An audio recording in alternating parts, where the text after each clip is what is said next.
اب ہم اللہ کے نام سے قرآن حکیم میں مکی اور مدنی صورتوں کا جو دوسرا گروپ ہے اس کی مدنی صورتوں کے جوڑے کا مطالعہ شروع کر رہے ہیں۔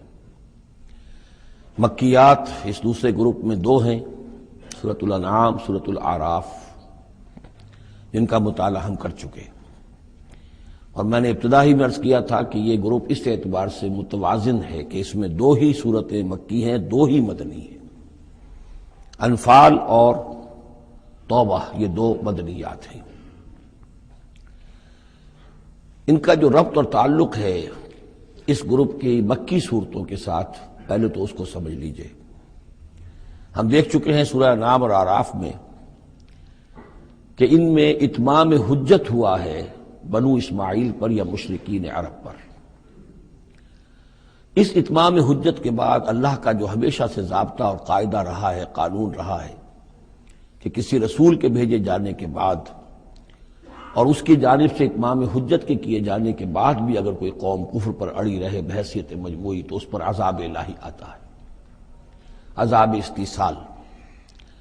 اگرچہ یہ عذاب مختلف شکلوں میں آیا، کہیں کسی قوم کو ان کے اپنے ہی علاقوں میں سیلاب بھیج کر اور غرق کر دیا گیا، جیسے حضرت نوح علیہ السلام، کہیں کوئی بہت تیز آندھی بھیجی اور اس کے نتیجے میں جیسے کہ قوم عاد کے اوپر عذاب آیا، کہیں زلزلہ آیا، کہیں آسمان سے پتھراؤ ہوا جیسے کہ عمورہ اور صدوم کی بستیوں پر ہوا، کہیں جیسا کہ آپ کو معلوم ہے کہ آل فرعون کو ان کے محلوں سے اور گھروں سے نکال کر لا کر اور سمندر میں غرق کر دیا۔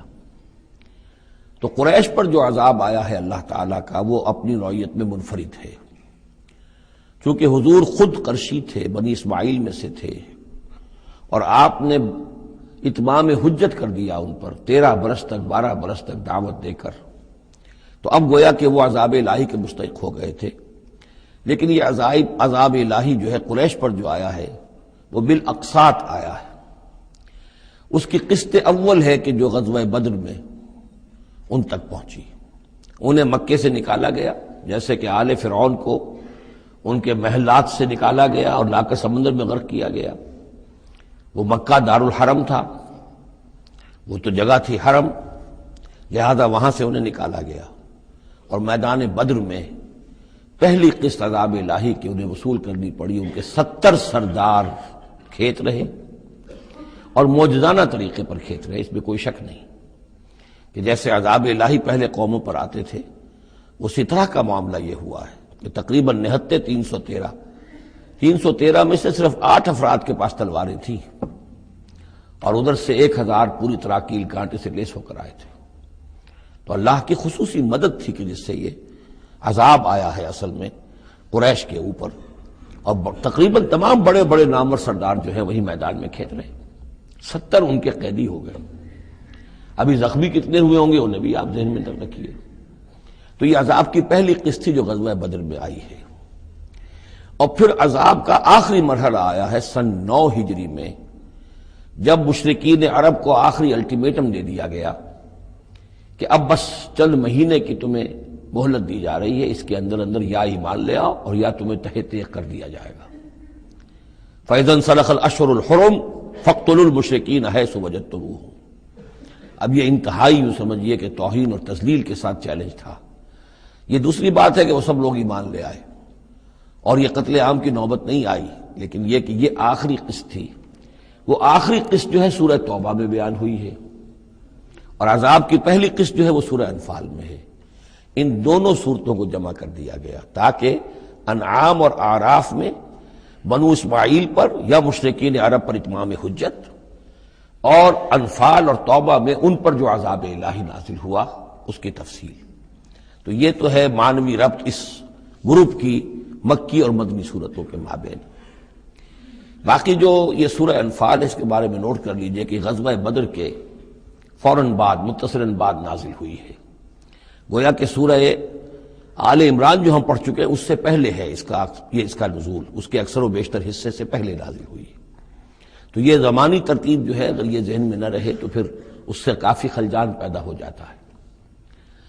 اس کا جو پس منظر ہے وہ یہ غزوہ بدر کا معاملہ سمجھنا بہت ضروری ہے۔ دیکھیے یہاں تفصیل کا موقع تو ہے نہیں، میں نے سیرت النبی علیہ صاحب الصلاۃ والسلام سے منہج انقلاب نبوی کے جو مختلف سٹیپس ہیں کہ اس میں کن کن مراحل سے ہو کر آپ نے دین کے غلبے کا جو فرض منصبی آپ کے حوالے کیا گیا تھا اس کی تکمیل فرمائی۔ تو اس میں یوں سمجھیے کہ ایک مرحلہ تھا جو مکے میں طے ہو گیا، اور وہ اصل میں 4 مرحلے تھے: دعوت، تنظیم، تربیت اور صبر محض۔ وہاں ہاتھ اٹھانے کی اجازت نہیں تھی۔ ہم پڑھ آئے ہیں، سورہ نساء میں آ چکا ہے کہ اس وقت حکم تھا کفو ایدیا کو، اپنے ہاتھ بندھے رکھو، تمہارے چاہے ٹکڑے اڑا دیے جائیں، تمہیں زندہ جلا دیا جائے، تم کوئی انتقامی کارروائی تو دور کی رہی، مدافعانہ کارروائی بھی نہیں کرو گے۔ No raising of hands even in self defence. یہ 4 مراحل تھے جو چلتے رہے تا آ کے ایک طرف تو اب حضور کے پاس جانثاروں کی ایک جماعت تیار ہو گئی جو سرد و گرم چشیدہ تھے، ہر طرح کے حالات میں سے گزر چکے تھے، سختیاں جھیل چکے تھے، قربانیاں دے چکے تھے، ان کے اخلاص مع اللہ میں کسی شک و شبے کی گنجائش نہیں تھی، ان کے دل جو ہیں خالص ہو چکے تھے اللہ کے لیے۔ اور دوسری طرف یہ کہ اللہ تعالیٰ نے ایک دارالہجرت کا انتظام کر دیا، کھڑکی کھول دی مدینے کی طرف، ہجرت کا اہتمام ہو گیا تاکہ اہل ایمان کو وہاں سے نکال کر اور مدینے میں لے آیا جائے۔ اب یہاں سے اقدام ہو، اسی لیے ہجرت فرض کر دی گئی کہ اب تمام مسلمان یہاں آ جائیں۔ ظاہر بات ہے کہ ہجرت جو ہے وہ فلائٹ نہیں تھی، وہ کوئی فرار نہیں تھا، بھاگ کر جان بچانا نہیں تھا۔ مغربی مورخین تو اسی نام سے اس کو یاد کرتے ہیں۔ وہ تو اصل میں یہ تھا کہ ایک جگہ اگر اس کام کے لیے موضوع نہیں ہے تو کوئی اور بیس، آلٹرنیٹ بیس اگر مل جائے تو وہاں سے اپنا آفینسو جو ہے، آخری فیصلہ کن اقدام جو ہے وہاں سے لانچ کیا جائے۔ لہذا مدینے میں آ کر حضور نے صلی اللہ علیہ وسلم صرف 6 مہینے لیے ہیں انٹرنل کنسالیڈیشن، کہ اب آپ آئے ہیں، نئے آئے ہیں، مہاجرین نئے آئے ہیں، تو ایک تو یہ کہ ان 6 مہینے میں آپ نے مسجد نبوی تعمیر کر لی، مرکز بن گیا، گورنمنٹ ہاؤس بھی ہو گیا یہ، اور پارلیمنٹ ہاؤس بھی ہو گیا، دارالندوہ بھی ہو گیا، دارالعلوم بھی ہو گیا، خانقاہ بھی ہو گئی، عبادت گاہ بھی ہو گئی، مرکز ہو گیا۔ ثانیاً آپ نے انصار اور مہاجرین کے اندر مواخات کرا دی، ایک انصاری ایک مہاجر بھائی بنا دی۔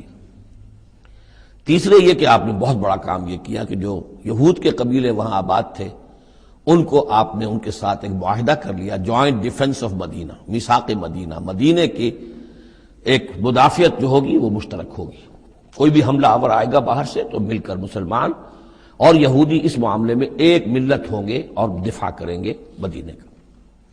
بس 6 مہینے آپ نے اس کام میں لیے، 7ویں مہینے سے پھر آپ نے کچھ چھوٹے چھوٹے دستے بھیجنے شروع کر دیے، چھاپا مار دستے سمجھ لیجئے، کہ جس سے وہ جو کیروان روٹس تھے، قریش کی لائف لائن یہی تھی، ان کا تجارتی سلسلہ تھا، شام کی طرف قافلے جو جاتے تھے وہ بدر سے ہو کر گزرتے تھے، بدر کے قریب سے، اور بدر جو ہے مدینے سے قریب تر تھا، مکے سے فاصلہ زیادہ ہے، اور جو قافلے جاتے تھے یمن کو وہ طائف سے ہو کر گزرتے تھے۔ تو آپ نے ان راستوں کے اوپر چھاپا مار دستے بھیجنے شروع کر دیے۔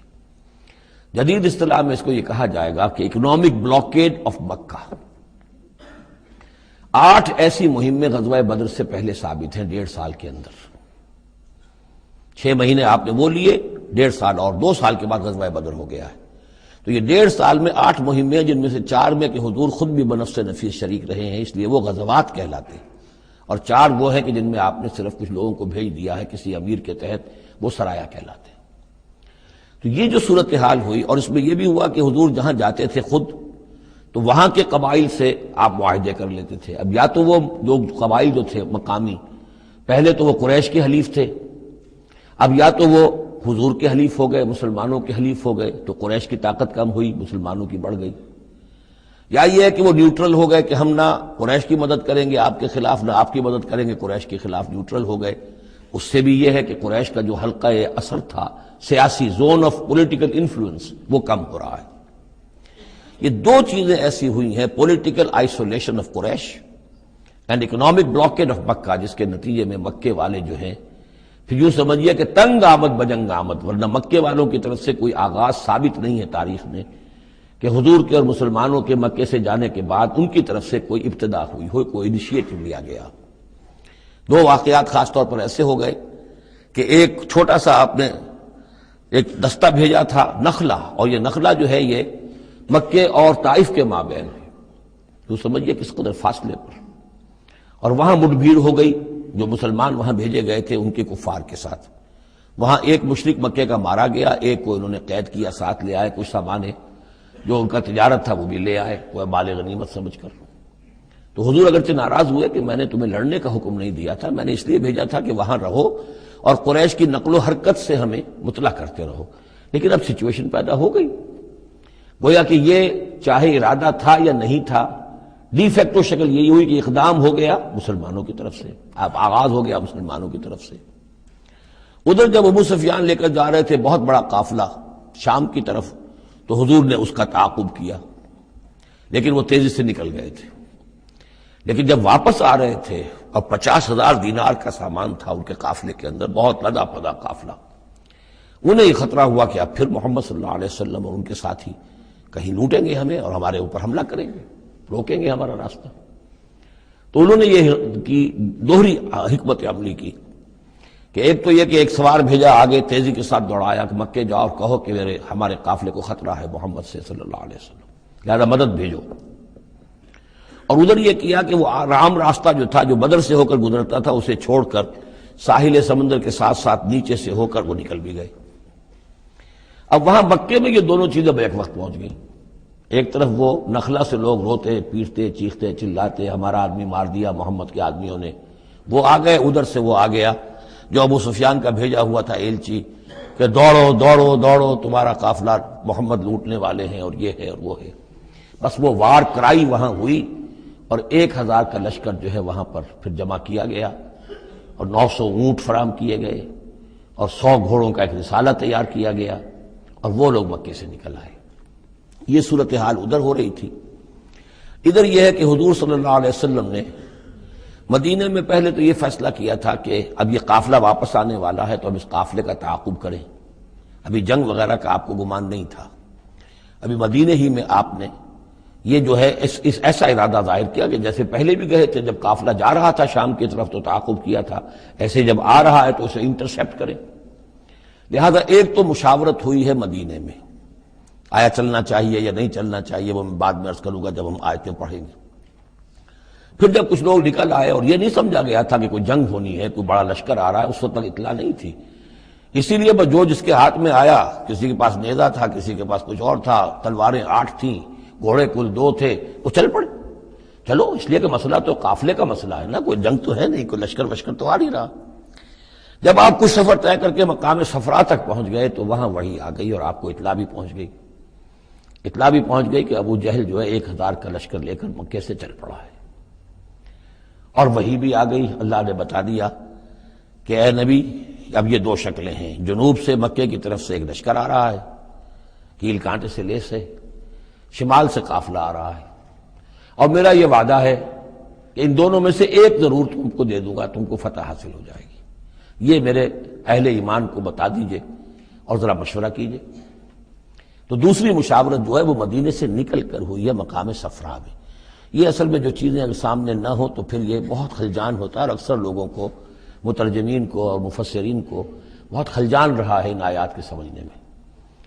اور اس کے علاوہ جو ایک خلجان رہا ہے وہ یہ رہا ہے کہ ایک دور ہم پر ایسا گزرا ہے انگریز کے حکومت کے زمانے میں، اور خاص طور پر جب نئی نئی مغربی سائنس اور مغربی تہذیب کا ہم پر حملہ ہوا ہے، تو چونکہ مغرب کے لوگوں نے یہ کہا کہ یہ اسلام تو تلوار سے پھیلا ہے، بوئے خون آتی ہے اس قوم کے افسانوں سے، تو ہمارے ہاں کچھ مخلص لوگ تھے، نیک لوگ تھے جو چاہتے تھے کہ اسلام کو اور حضور صلی اللہ علیہ وسلم کی سیرت کو بچائیں، اس کی دفاع کریں۔ انہوں نے کہا نہیں اسلام تلوار سے نہیں پھیلا، حضور نے تو جو جنگیں کی تھی وہ صرف مدافعانہ تھیں، ان کے اوپر جنگ ٹھوس دی گئی تھی اور آپ نے کوئی اقدام نہیں کیا۔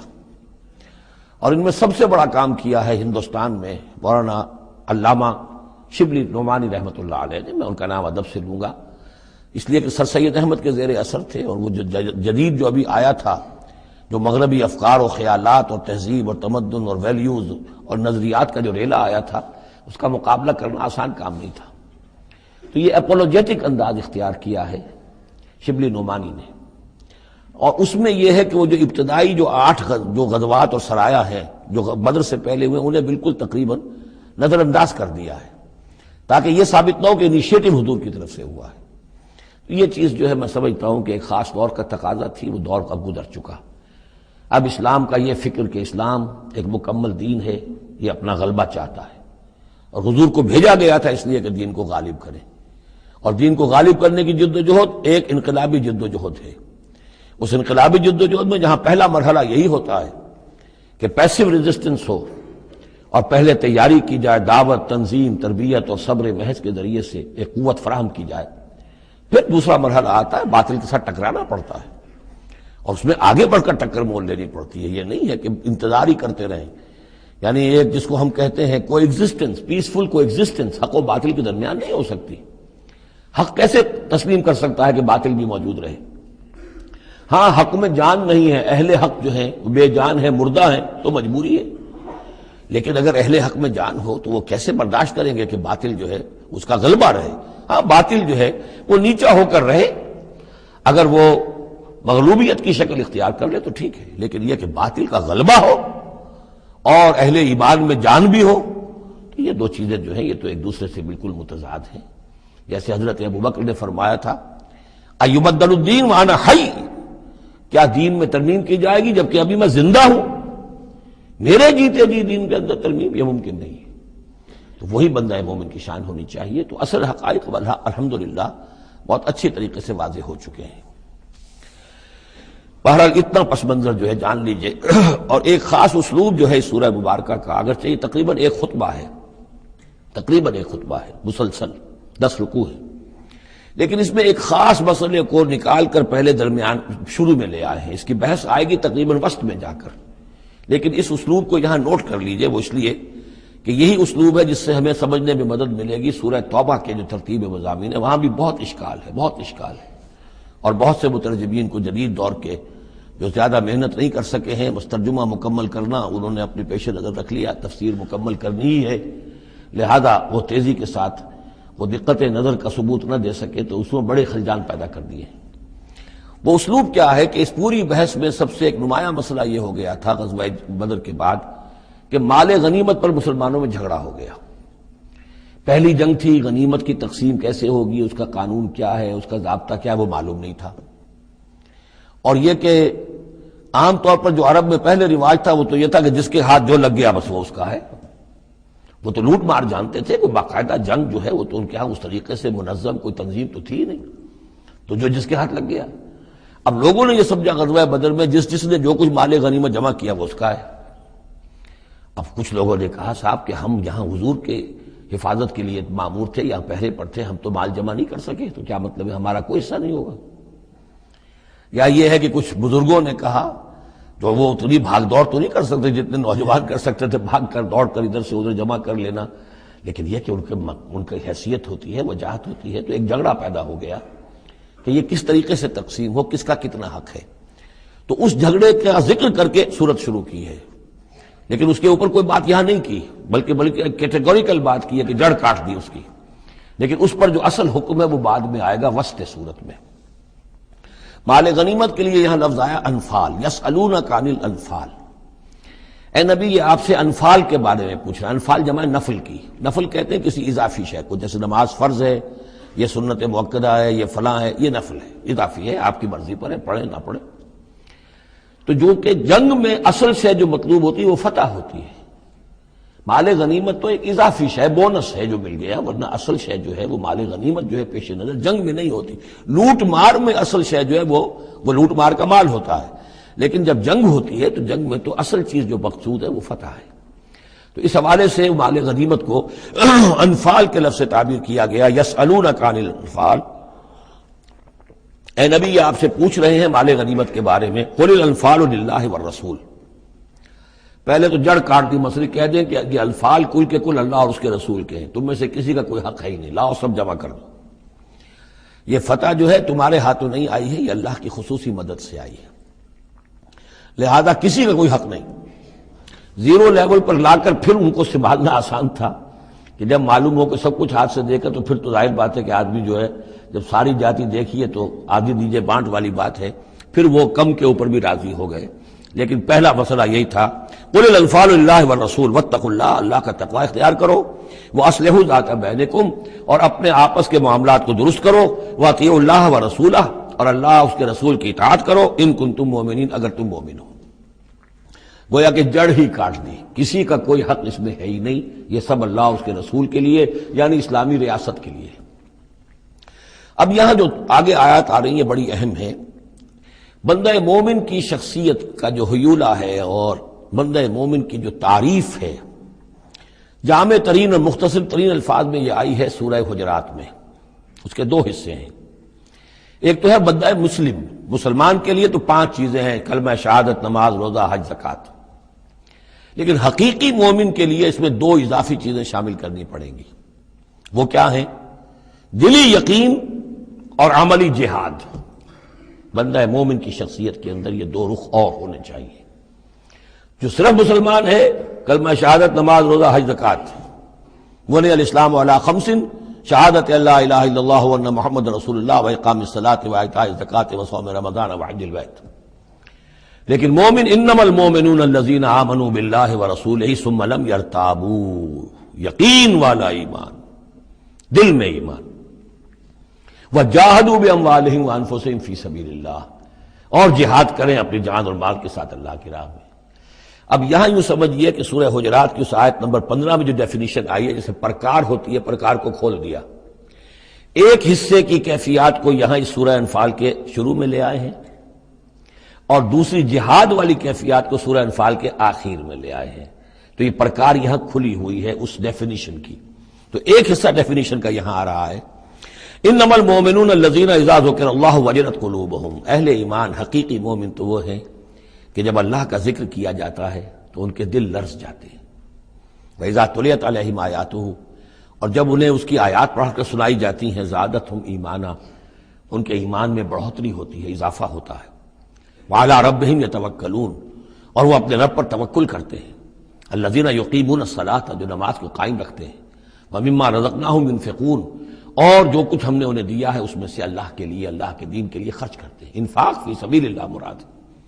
اولئک ھم المؤمنون حقا، یہ وہ لوگ ہیں جو سچے مومن ہیں، حقیقی مومن ہیں۔ لیکن نوٹ کر لیجئے یہ بھی ابھی آدھی ڈیفینیشن آئی ہے، اس سورہ مبارکہ کے آخر میں آئے گی، اور وہاں جا کے پھر یہی الفاظ آئیں گے۔ یہ آیت نمبر 74 ہے، والذین آمنوا وہاجروا وجاہدوا فی سبیل اللہ والذین آووا ونصروا اولئک ھم المؤمنون حقا لہم مغفرۃ ورزق کریم۔ اس کے بعد ایک آیت اور بعد میں ہے، سورت ختم ہو جاتی ہے۔ تو لاسٹ بٹ 1 آیت، اور ادھر پہلی کے بعد دوسری، ان 2 جگہ پر ایمان کے حقائق کو تقسیم کر کے، پرکار کو کھول کر، گویا کہ پوری سورت کو ان 2 کے درمیان میں لے لیا گیا ہے، گود میں لے لیا گیا ہے۔ ایمان کی ڈیفینیشن کے یہ 2 حصے جو ہیں ان کی گود میں۔ اب یہاں سے شروع ہو رہا ہے غزوہ بدر کا۔ کما اخرجک ربک من بیتک بالحق، جیسے کہ نکالا آپ کو اے نبی آپ کے رب نے آپ کے گھر سے حق کے ساتھ، یعنی آپ کا یہ بدر کی طرف روانہ ہونا جو ہے یہ اللہ تعالیٰ کی ایک اسکیم کا حصہ تھا، اللہ کی اپنی ایک تدبیر ہے۔ وَإِنَّ فَرِيقًا مِّنَ الْمُؤْمِنِينَ لَكَارِهُونَ، اہل ایمان میں سے کچھ لوگ اسے پسند نہیں کر رہے تھے۔ یہ کون لوگ تھے؟ یہ ہے وہ پہلی مشاورت جو مدینہ ہی میں ہوئی ہے۔ ان میں ظاہر بات ہے مدینہ میں منافق بھی تھے، جن کا خیال یہ تھا لڑنے بھیڑنے کا، لوٹ مار کرنے کا، یہ کوئی فائدہ ہے بھلا؟ اچھی تبلیغ کرنی چاہیے، اچھی بات کہنی چاہیے، نیک بات کہنی چاہیے، یہ کیا طریقہ ہے؟ منافقین کا ایلیمنٹ موجود تھا جو اس کو پسند ہی نہیں کرتے تھے، اس لیے کہ جنگ کا سلسلہ چل نکلا تو ہمیں بھی جانا پڑے گا، ہماری جان اور مال کے اوپر بھی آنچ آئے گی، تو نپ دی ایول ان دی بڈ، اس سے تو بہتر ہے کہ اس کو یہیں پر ختم کرو۔ اس اعتبار سے ویسے بھی کچھ انسانی فطرت ایسی ہوتی ہے، کچھ نیک سرشت لوگ بھی ہوتے ہیں کہ آخر اس سے کیا فائدہ نکلے گا؟ ابھی کوئی خاص جو ہے قریش کی طرف سے تو اقدام ہوا نہیں تھا، ہم آگے بڑھ کر جو ہے یہ جو بات اقدام کر رہے ہیں تو آخر اس کا فائدہ کیا ہے؟ تو یہ اس قسم کی باتیں اس وقت کہی گئیں۔ ان فریقا من المؤمنین لکارہون، اب یہ مومنین ان میں سے اہل نفاق بھی ہو سکتے ہیں اور سادہ لوگ اور نیک دل جو مسلمان ہیں وہ بھی ہو سکتے ہیں۔ یجادلونک فی الحق بعد ما تبین کانما یساقون الی الموت وهم ینظرون، اور وہ جھگڑ رہے تھے آپ سے حق کے معاملے میں جبکہ بات ان پر بالکل واضح ہو چکی تھی۔ یہ دوسری آیت میرے نزدیک جو دوسری مشاورت ہوئی ہے مقام صفرا پر، اس سے متعلق ہے۔ وہ یہ کہ وہاں سے جب مکے سے آپ چلے تو اس وقت تک کسی لشکر وغیرہ کی کوئی اطلاع نہ آپ کو تھی اور نہ اس کا کوئی گمان تھا ابھی۔ وہ تو ایسے ہی تھا جیسے پہلے 8 مرتبہ جو ہے وہ جو ایکسکرشنز جو ہوئی تھیں، جس طریقے کی مہمات بھیجی گئی تھیں، یہ اسی طرح کی ایک مہم ہے۔ لیکن یہ ہے کہ آگے چل کر جب آپ کچھ دور نکل کے آ گئے تھے، یہاں آ کر جو ہے آپ کو وحی بھی آ گئی اور اطلاعات بھی مل گئی کہ صورتحال وہ ہو چکی ہے۔ ایک طرف نخلا سے روتے پیٹتے لوگ پہنچ گئے وہاں، دوسری طرف یہ کہ ادھر سے ابو سفیان کا جو ہے ایلچی پہنچ گیا چیختا چلاتا ہوا، اور 1000 کا لشکر لے کر ابو جہل نکل پڑا ہے بدر کی طرف۔ اب وہ بدر کی طرف آ رہا ہے، ادھر سے قافلہ بدر کی طرف آ رہا ہے شمال سے۔ اس وقت اللہ تعالیٰ نے فرمایا، اور یہ مشاورت جیسا کہ میں نے کہا تھا جیسے کہ حضرت طالوت نے کی تھی، ایک آزمائش اپنی فوج کی کہ جو اس دریا میں سے پانی پیے گا، سیر ہو کر پیے گا، اس کا مجھ سے کوئی تعلق نہیں۔ اسی طرح کا آپ نے مشاورت کا معاملہ اللہ تعالیٰ کے حکم سے مسلمانوں کے سامنے رکھ دیا۔ بعدما تبین کانما یساقون الی الموت، وہ لوگ ایسے محسوس کر رہے تھے جیسے انہیں دھکیلا جا رہا ہو موت کی طرف، وہم ینظرون، اور وہ دیکھ رہے ہوں۔ ظاہر بات ہے یہ کیفیت تو کٹر جو منافق تھے وہاں پر انہیں کی ہو سکتی تھی۔ وَإِذْ يَعِدُكُمُ اللَّهُ إِحْدَى الطَّائِفَتَيْنِ أَنَّهَا لَكُمْ، اور جب کہ اللہ تعالیٰ وعدہ کر رہا تھا تم سے کہ ان دونوں گروہوں میں سے ایک تمہیں مل جائے گا، ایک پر تمہاری فتح گارنٹیڈ ہے۔ وَتَوَدُّونَ أَنَّ غَيْرَ ذَاتِ الشَّوْكَةِ تَكُونُ لَكُمْ، اور اے مسلمانوں تم یہ چاہتے تھے کہ ادھر جاؤ جدھر کے کانٹا لگنے کا کوئی اندیشہ نہ ہو، اس لیے کہ بمشکل 50 یا 100 آدمی تھے اس قافلے کے ساتھ، اور اونٹ تھے بے شمار، اور جو میں نے آپ کو بتایا بہت بڑی مقدار کے اندر جو ہے 50,000 دینار کا جو مال تھا ان کے پاس، تو ان کو تو آسانی سے قابو کیا جا سکتا تھا، اس میں اندیشہ کم تھا۔ پھر دلیلیں بھی عقلی آ گئی ہوں گی کہ حضور ہمارے پاس تو کچھ ہتھیار بھی نہیں ہے، کچھ نہیں ہے، ہم تیاری کر کے مدینے سے نکلے ہی نہیں ہیں، تو اچھا ہے پہلے یہ کہ ہم جا کر ان پر قبضہ کر لیں تو ان کے ہتھیار بھی ہمیں مل جائیں گے، تو پھر لشکر سے لڑنے کے لیے ہم بہتر پوزیشن میں ہوں گے۔ تو عقل و منطق بھی یہ گویا کہ ان کے ساتھ تھی۔ وَيُرِيدُ اللَّهُ أَن يُحِقَّ الْحَقَّ بِكَلِمَاتِهِ، اور اللہ یہ چاہتا تھا کہ اپنے بات کو اپنے فیصلے کے ذریعے سے حق کا حق ہونا ثابت کر دے۔ وَيَقْطَعَ دَابِرَ الْكَافِرِينَ، اور کافروں کی جڑ کاٹ دے۔ یہ قطع دابر القوم الذین ظلموا، کافر قوم کی جڑ کاٹ دی گئی، جو ہم پڑھ کر آئے سورہ اعراف میں۔ اللہ کا ارادہ یہ تھا، اگر عام جو دنیاوی قواعد و ضوابط ہیں، فزیکل لاز ہیں، اس کے تحت یہ ہوتا تو اتنی بڑی بات ہی نہ ہوتی۔ اسے یوم الفرقان بنانا تھا کہ نمایاں ہو جائے کہ اللہ کس کے ساتھ ہے، حق کدھر ہے۔ اور یہ اسی وقت ہو سکتا تھا جب یہ کنٹراسٹ برقرار رہتا کہ بے سر و سامان 313 گئے ہیں اور کیل کانٹے سے لے 1000 کے ساتھ ان کا مقابلہ ہوا ہے، اور پھر انہیں اللہ نے فتح دی ہے۔ لہذا اللہ کی مرضی کچھ اور تھی۔ یرید اللہ ان یحق الحق بکلماتہ ویقطع دابر الکافرین، اللہ چاہتا تھا کہ اپنی باتوں کے ذریعے سے حق کا حق ہونا ثابت کر دے اور کافروں کی جڑ کاٹ دے۔ یہ یحق الحق کا، تاکہ سچا ثابت کر دے حق کو، سچ کو، ویبطل الباطل، اور باطل ثابت کر دے باطل کو، باطل ہونا اس کا ثابت ہو جائے۔ ولو کرہ المجرمون، خواہ یہ مجرموں کو کتنا ہی ناگوار ہو۔ استستغیثون ربکم، یاد کرو جب کہ تم اپنے رب سے استغاثہ کر رہے تھے، دعائی دے رہے تھے کہ اللہ اب ہماری مدد فرما۔ فاستجاب لکم، تو اللہ نے تمہاری دعا کو قبول کیا تھا۔ انی ممدکم بألف من الملائکۃ مردفین، کہ میں تمہاری مدد کروں گا 1000 ملائکہ سے جو لگاتار آئیں گے، پے بپے آئیں گے۔ 1000 کا لشکر آیا ہے نا، تو 1000 فرشتے ہم تمہاری مدد کے لیے بھیج دیں گے۔ وما جعلہ اللہ الا بشرا، اور اللہ نے اس کو نہیں بنایا مگر تمہارے لیے بشارت، وَلِتَطْمَئِنَّ بِهِ قُلُوبُكُمْ، اور تاکہ تمہارے دل مطمئن ہو جائیں۔ وَمَن نَّصْرُ إِلَّا مِنْ عِندِ اللَّهِ، اور مدد تو اللہ کی طرف سے ہوتی ہے، فرشتوں کو بھیجے بغیر بھی وہ مدد کر سکتا ہے، کن فیکون کی شان کے ساتھ وہ جو چاہے کر دے۔ لیکن یہ کہ تمہارا جو اپنا ایک سوچنے کا انداز ہے، بر بنائے طب بشری، تمہاری تسکین کے لیے ہم نے یہ شکل کر دی کہ 1000 دشمن آ رہا ہے تو 1000 فرشتہ تمہاری مدد کے لیے ہم بھیج دیں گے۔ ان اللہ عزیز الحکیم، یقیناً اللہ تعالیٰ سب زبردست ہے اور حکمت والا۔ اذ یغشیکم النعاس امنۃ منہ، جبکہ تم کو ڈھانپ لیا تھا ایک اونگ نے جو امن کی اور تسکین کا ذریعہ بن گیا اللہ کی طرف سے۔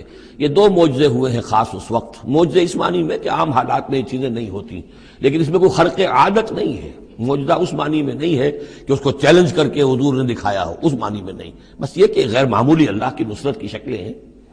ایک تو یہ کہ حالانکہ معاملہ بڑا یعنی سخت تھا، لیکن رات کو جا کے پڑاؤ پر مسلمان سوئے اطمینان سے، بڑی عمدگی سے نیند آئی، دل میں وہ دغدغہ نہیں تھا، اللہ پر اطمینان تھا، اللہ کے لیے نکلے تھے، لہذا ان کو وہ بے چینی اور تشویش اور کل کیا ہو جائے گا، رہیں گے کہ نہیں رہیں گے، زندگی ہوگی موت، کچھ نہیں، نیند آئی انہیں، اطمینان سے سوئے، صبح کو اٹھے تو وہ گویا کہ چاق و چوبند تھے۔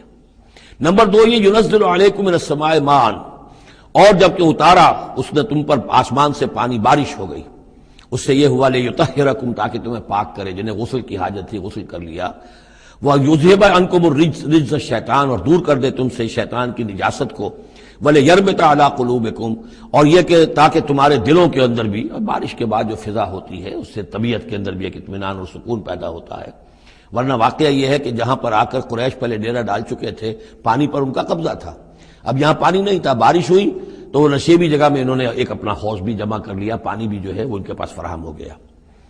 وَيُثَبِّتَ بِهِ الْأَقْدَامَ، اور پانی جب برسا تو مٹی دب گئی، مٹی کے جمنے کی وجہ سے پاؤں بھی دب گئے، وہ جگہ جو تھی وہاں پر جو ہے اہل ایمان جو مجاہدین تھے ان کے پاؤں قدم جمنے کی صورت پیدا ہو گئی۔ اِذْ یُوحِی رَبُّکَ إِلَى الْمَلَائِکَةِ، اور جب یاد کرو، گمان کرو، تصور کرو، جب کہ آپ کا رب وحی کر رہا تھا فرشتوں کو، انی معکم، وہ جو 1000 فرشتہ اللہ نے بھیجا، انی معکم، میں تمہارے ساتھ ہوں، فثبتوا الذین آمنوا، تو جاؤ اور اہل ایمان کے قدموں کو جما دو، اہل ایمان کے دلوں کو جما دو۔ سألقی فی قلوب الذین کفروا الرعب، عن قریب میں ان کافروں کے دلوں میں رعب ڈال دوں گا، ان پر دہشت طاری ہو جائے گی۔ فاضربوا فوق الاعناق، پھر مارنا ان کی گردنوں کے اوپر جیسے چاہے، واضربوا منہم کل بنان، اور مارنا ان کی ایک ایک پور پر۔ یعنی یہ کہ جب کسی شخص پر کوئی شخص دہشت زدہ ہو جائے تو اس کے اندر قوت مدافعت نہیں رہتی، پھر گویا کہ وہ جو بھی حملہ آور ہے اس کے رحم و کرم پر ہے، جدھر سے چاہے چوٹ لگائے، جدھر سے چاہے مارے۔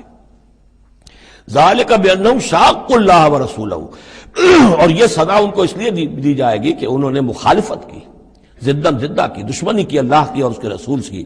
ومن یشاقق اللہ ورسولہ فإن اللہ شدید العقاب، اور جو اللہ اور اس کے رسول کا دشمن ہو جائے اور اس سے زدہ کرے تو اللہ تعالیٰ بھی سزا دینے میں بہت سخت ہے۔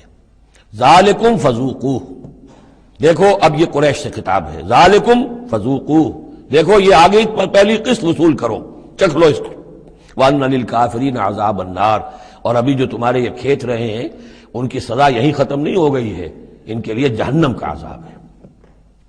یا ایھا الذین آمنوا اذا لقیتم الذین کفروا زحفا، اہل ایمان جب تمہارا مقابلہ ہو جائے کافروں سے میدان جنگ میں، یہ زحف کہتے ہیں جبکہ باقاعدہ دو لشکر ایک دوسرے کے سامنے مد مقابل بن کر آئیں، ایک چھاپا مار جنگ ہوتی ہے، جیسے کہ 8 جو پہلی اس سے مہمیں تھیں وہ جنگ کی شکل نہیں تھی بلکہ وہ مہمیں تھی چھاپا مار، لیکن اب یہ پہلی مرتبہ جنگ ہوئی ہے، لہذا اس کے حوالے سے بات ہو رہی ہے۔ یا ایھا الذین آمنوا اذا لقیتم الذین کفروا زحفا فلا تولوہم الادبار، تو تم ان کو پیٹھ مت دکھاؤ، پیٹھ مت موڑو، مطلب یہ کہ کھڑے رہو، ڈٹے رہو، مقابلہ کرو، جان چلی جائے لیکن یہ کہ پیچھے قدم نہ ہٹے۔ وَمَن يُوَلِّهِمْ يَوْمَئِذٍ دُبُرَهُ، اور جو کوئی بھی اس روز اپنی پیٹھ دکھا دے گا یعنی میدان جنگ سے بھاگے گا، دو استثناءات کے ساتھ، الا متحرفا لقتال، سوائے اس کے کہ یا تو وہ کوئی داؤ لگا رہا ہو جنگ کے لیے، جیسے دو آدمی بھی جنگ کرتے ہیں اور تلوار اور اس کے ساتھ، تو کوئی ذرا ادھر ہٹتا ہے، پیچھے کو ہٹتا ہے، وہ بھاگنا نہیں ہوتا بلکہ وہ تو در حقیقت ایک ٹیکٹیکل موو ہے، وہ تو ایک اپنے داؤ کے لیے ذرا پیچھے ہٹنا، اب اس وقت میسرہ کو پیچھے کر لیا جائے اور جو میمنہ ہے اسے آگے بڑھایا جائے، یہ بات اور ہے۔ اور متحیزا الی فئۃ، یا یہ کہ کوئی اور جمعیت ہے جس کی طرف جا کر ملنا ہے اور اس کے لیے ریٹریٹ ہو رہی ہے، تو آرڈرلی ریٹریٹ یہ ایک علیحدہ شے ہو جائے گی اور ٹیکٹیکل موو یہ علیحدہ شے ہو جائے گی۔ تو آرڈرلی ریٹریٹ اور ٹیکٹیکل موو، ان دو کے سوا اگر کوئی بھگدڑ کے اندر کوئی جان بچا کر بھاگا فقط باب غضب من اللہ، تو اس نے تو اللہ کا غضب جو ہے وہ کما لیا۔ ومأواہ جہنم، اس کا ٹھکانہ جہنم ہوگا، وبئس المصیر، اور وہ بہت ہی برا ٹھکانہ ہے۔ اب یہاں وہ بات آ گئی، فلم تقتلوہم، اے مسلمانوں تم نے انہیں قتل نہیں کیا، ولکن اللہ قتلہم، اللہ نے انہیں قتل کیا۔ ویسے تو یہ کہ فاعل حقیقی اللہ ہے، ہم جو کام بھی کرتے ہیں اور جس شے کے اندر بھی کوئی تاثیر ہے وہ اللہ ہی کی وجہ سے، لا فاعل فی الحقیقت ولا مؤثر الا اللہ۔ عام حالات میں بھی یہ، لیکن یہ خاص حالات تھے جن میں اللہ تعالیٰ کی خصوصی مدد آئی ہے۔ فلم تقتلوہم ولکن اللہ قتلہم وما رمیت اذ رمیت ولکن اللہ رما۔ اور اے نبی، آپ نے بھی جو کنکریوں کی مٹھی بھر کر پھینکی تھی، آپ نے کنکریاں لی اپنی مٹھی میں اور پھینکا کفار کے لشکر کی طرف، شاہت الوجوہ، چہرے جو ہے بگڑ جائیں۔ تو یہ پتہ نہیں کہاں تک اللہ نے ان کنکریوں کو پہنچایا ہے۔ تو فرمایا، اور آپ نے جب وہ کنکریوں کی مٹھی پھینکی تھی، ما رمیت اذ رمیت، آپ نے نہیں پھینکی تھی، ولکن اللہ رما، یہ تو اللہ تعالیٰ نے پھینکی تھی۔ ہاتھ ہے اللہ کا، بندہ مومن کا ہاتھ۔ وَلِيُبْلِيَ الْمُؤْمِنِينَ مِنْهُ بَلَاءً حَسَنًا، تاکہ اللہ تعالیٰ اہل ایمان کے جوہر نکھارے، ان کے اندر کی چھپی ہوئی جو صلاحیتیں ہیں، مخفی ہیں، انہیں اجاگر کرے۔ یہ ذرا نوٹ کر لیجئے، بلا یبلو کے معنی ہوتا ہے آزمانا، تکلیف میں ڈال کر کسی آزمائش میں۔ ابلا یبلی جب یہ باب افعال سے آتا ہے تو کسی کے جوہر کو نکھارنا، کسی کی جو خابیدہ جو ہیں اس کی صلاحیتیں ان کو ابھارنا، یہ ہے ابلا۔ لیبلی المؤمنین منہ بلاء حسنا، تاکہ اللہ تعالیٰ خوب اہل ایمان کے اوپر ان کے جو ہے جوہر نکھارے۔ ان اللہ سمیع علیم، یقیناً اللہ سب کچھ سننے والا اور جاننے والا ہے۔ ذالکم وان اللہ موہن کید الکافرین، یہ تو ہو چکا، اب اس جنگ کا جو نتیجہ تھا قریش تم نے دیکھ لیا، لیکن آئندہ بھی سمجھ لو اللہ تعالیٰ کافروں کے تمام چالوں کو ناکام بنا دے گا۔ یہ اہل ایمان سے بھی خطاب ہو گیا اور یہ کہ کفار کے لیے بھی، اور پھر کفار سے خطاب ہے، ان تستفتحوا فقد جاءکم الفتح۔ اصل میں ابو جہل جو لشکر کا وہ سمجھیے کمانڈر ان چیف کی حیثیت سے آیا تھا، اسے اتنا یقین تھا کہ میں نے اتنی تیاری کی ہے، اتنا ساز و سامان ہے کہ ہم مسلمانوں کو کچل کر رکھ دیں گے، تو پہلے سے پروپیگنڈا شروع کر دیا تھا، یہ یوم الفرقان ہوگا، یہ پتہ چل جائے گا اللہ کس کے ساتھ ہے۔ اللہ کو تو وہ بھی مانتے تھے، اللہ کے ساتھ دیویوں دیوتاؤں کو مانتے تھے نا، اللہ کے منکر تو نہیں تھے، لیکن یہ کہ ادھر اللہ ہی اللہ تھا، ادھر اللہ کے ساتھ اور منات اور دیوتا اور وہ بھی تھے، تو یہ کہ اللہ کس کے ساتھ ہے یہ ثابت ہو جائے گا۔ یعنی وہ اتنا یقین تھا اسے، جیسے 65 کی جنگ میں لاہور، فال آف لاہور دکھا دیا گیا BBC ٹیلی ویژن کے اوپر، یہ ہو چکا، لاہور جو ہے اس پر تو بھارتی فوج کا قبضہ ہو چکا، اتنا یقینی تھا۔ اسی طرح اس نے یوم الفرقان کہا، تو اسی کو اللہ تعالیٰ نے یوم الفرقان بنا دیا تاکہ منکشف ہو جائے، یہ بات مبرر ہو جائے کہ اللہ کس کے ساتھ ہے۔ اس اعتبار سے اس کی دعا بھی بڑی عجیب ہے، جو اس نے آ کر بدر سے ایک رات قبل جبکہ حضور بھی دعا مانگ رہے تھے اور طویل ترین سجدہ کیا تھا، اس نے بھی دعا کی تھی، اور وہ دعا جو ہے وہ موحدانہ دعا ہے، اس میں کسی لات عزا حبل منات کا کوئی تذکرہ نہیں۔ اللہم، اے اللہ، اقطعنا للرحم وعین الغدات، جس نے ہمارے رحمی رشتے کاٹ دیے ہیں، کل تو اسے ذلیل و خوار کر دے۔ یعنی اس کا جو سب سے بڑا چارج تھا، الزام تھا حضور پر، وہ یہ تھا کہ اس شخص نے آ کر ہمارے خاندانوں میں تفریق پیدا کر دی، بھائی کو بھائی سے جدا کر دیا، ایک بھائی مسلمان ہو گیا وہ علیحدہ ہو گیا، باقی بھائی کافر ہیں، ایک دوسرے کے دشمن ہو گئے، ماں باپ سے اولاد کو جدا کر دیا، شوہر کو بیوی سے کاٹ دیا، بیوی کو شوہر سے کاٹ دیا۔ ہماری طاقت تھی، ہمارا قبیلہ تھا، ہم قریش تھے، ظاہر بات ہے کہ قبائلی زندگی میں اتحاد، یکجوئی، یہی تو چیزیں ہوتی ہیں ساری کی ساری، کہ جس کی وجہ سے ان کی ساکھ ہوتی ہے، تو اس نے تو آ کر ہمارا ستیہ ناش کر دیا۔ اقطعنا للرحم، جس نے رحمی رشتے کاٹ دیے ہیں ہمارے، فاہنہ الغدات، تو اے اللہ کل اسے ذلیل و خوار کر دیجو۔ یہ دعا تھی ابو جہل کی۔ بہرحال اللہ تعالیٰ اب ان سے خطاب کر کے کہہ رہے ہیں کہ اے مشرکین مکہ، ان تستفتحوا، اگر تو تم چاہتے تھے کہ فیصلہ ہو جائے، فقد جاءکم الفتح، تو فتح فیصلہ ہو چکی، فیصلہ اللہ کا آ چکا، معلوم ہو گیا کہ حق کدھر ہے، باطل کدھر ہے۔ وَإِن تَنْتَهُوا فَهُوَ خَيْرٌ لَكُمْ، اب بھی اگر تم باز آ جاؤ تو یہ تمہارے لیے بہتر ہے۔ وَإِن تَعُودُوا نَعُودْ، اگر دوبارہ ارادہ کرو گے ہم بھی یہی کچھ دوبارہ کریں گے۔ وَلَن تُغْنِيَ عَنْكُمْ فِئَتُكُمْ شَيْئًا، اور تمہاری یہ نفری اور جمعیت اور تمہاری یہ تعداد تمہیں کسی کام نہیں آ سکے گی۔ وَلَوْ كَثُرَتْ، خواہ وہ بہت ہو، وَأَنَّ اللَّهَ مَعَ الْمُؤْمِنِينَ، اور یہ کہ اللہ اہل ایمان کے ساتھ ہے۔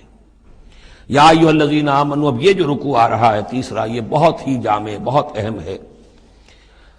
اس میں سے دو جو تین آیتوں کے گروپ ہیں وہ تو خاص طور پر ہماری توجہ کی اور مسلمانوں نے پاکستان کی توجہ کے لیے بڑے اہم ہیں۔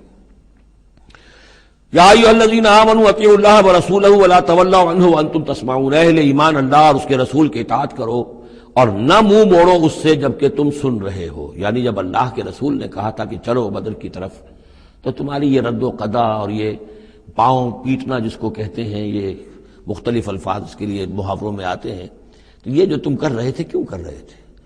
جب اللہ اور اس کے رسول کی طرف سے بات آئی تھی تو ہر ایک کو کہنا چاہیے تھا سمعنا واطعنا، جو آپ کا حکم ہو۔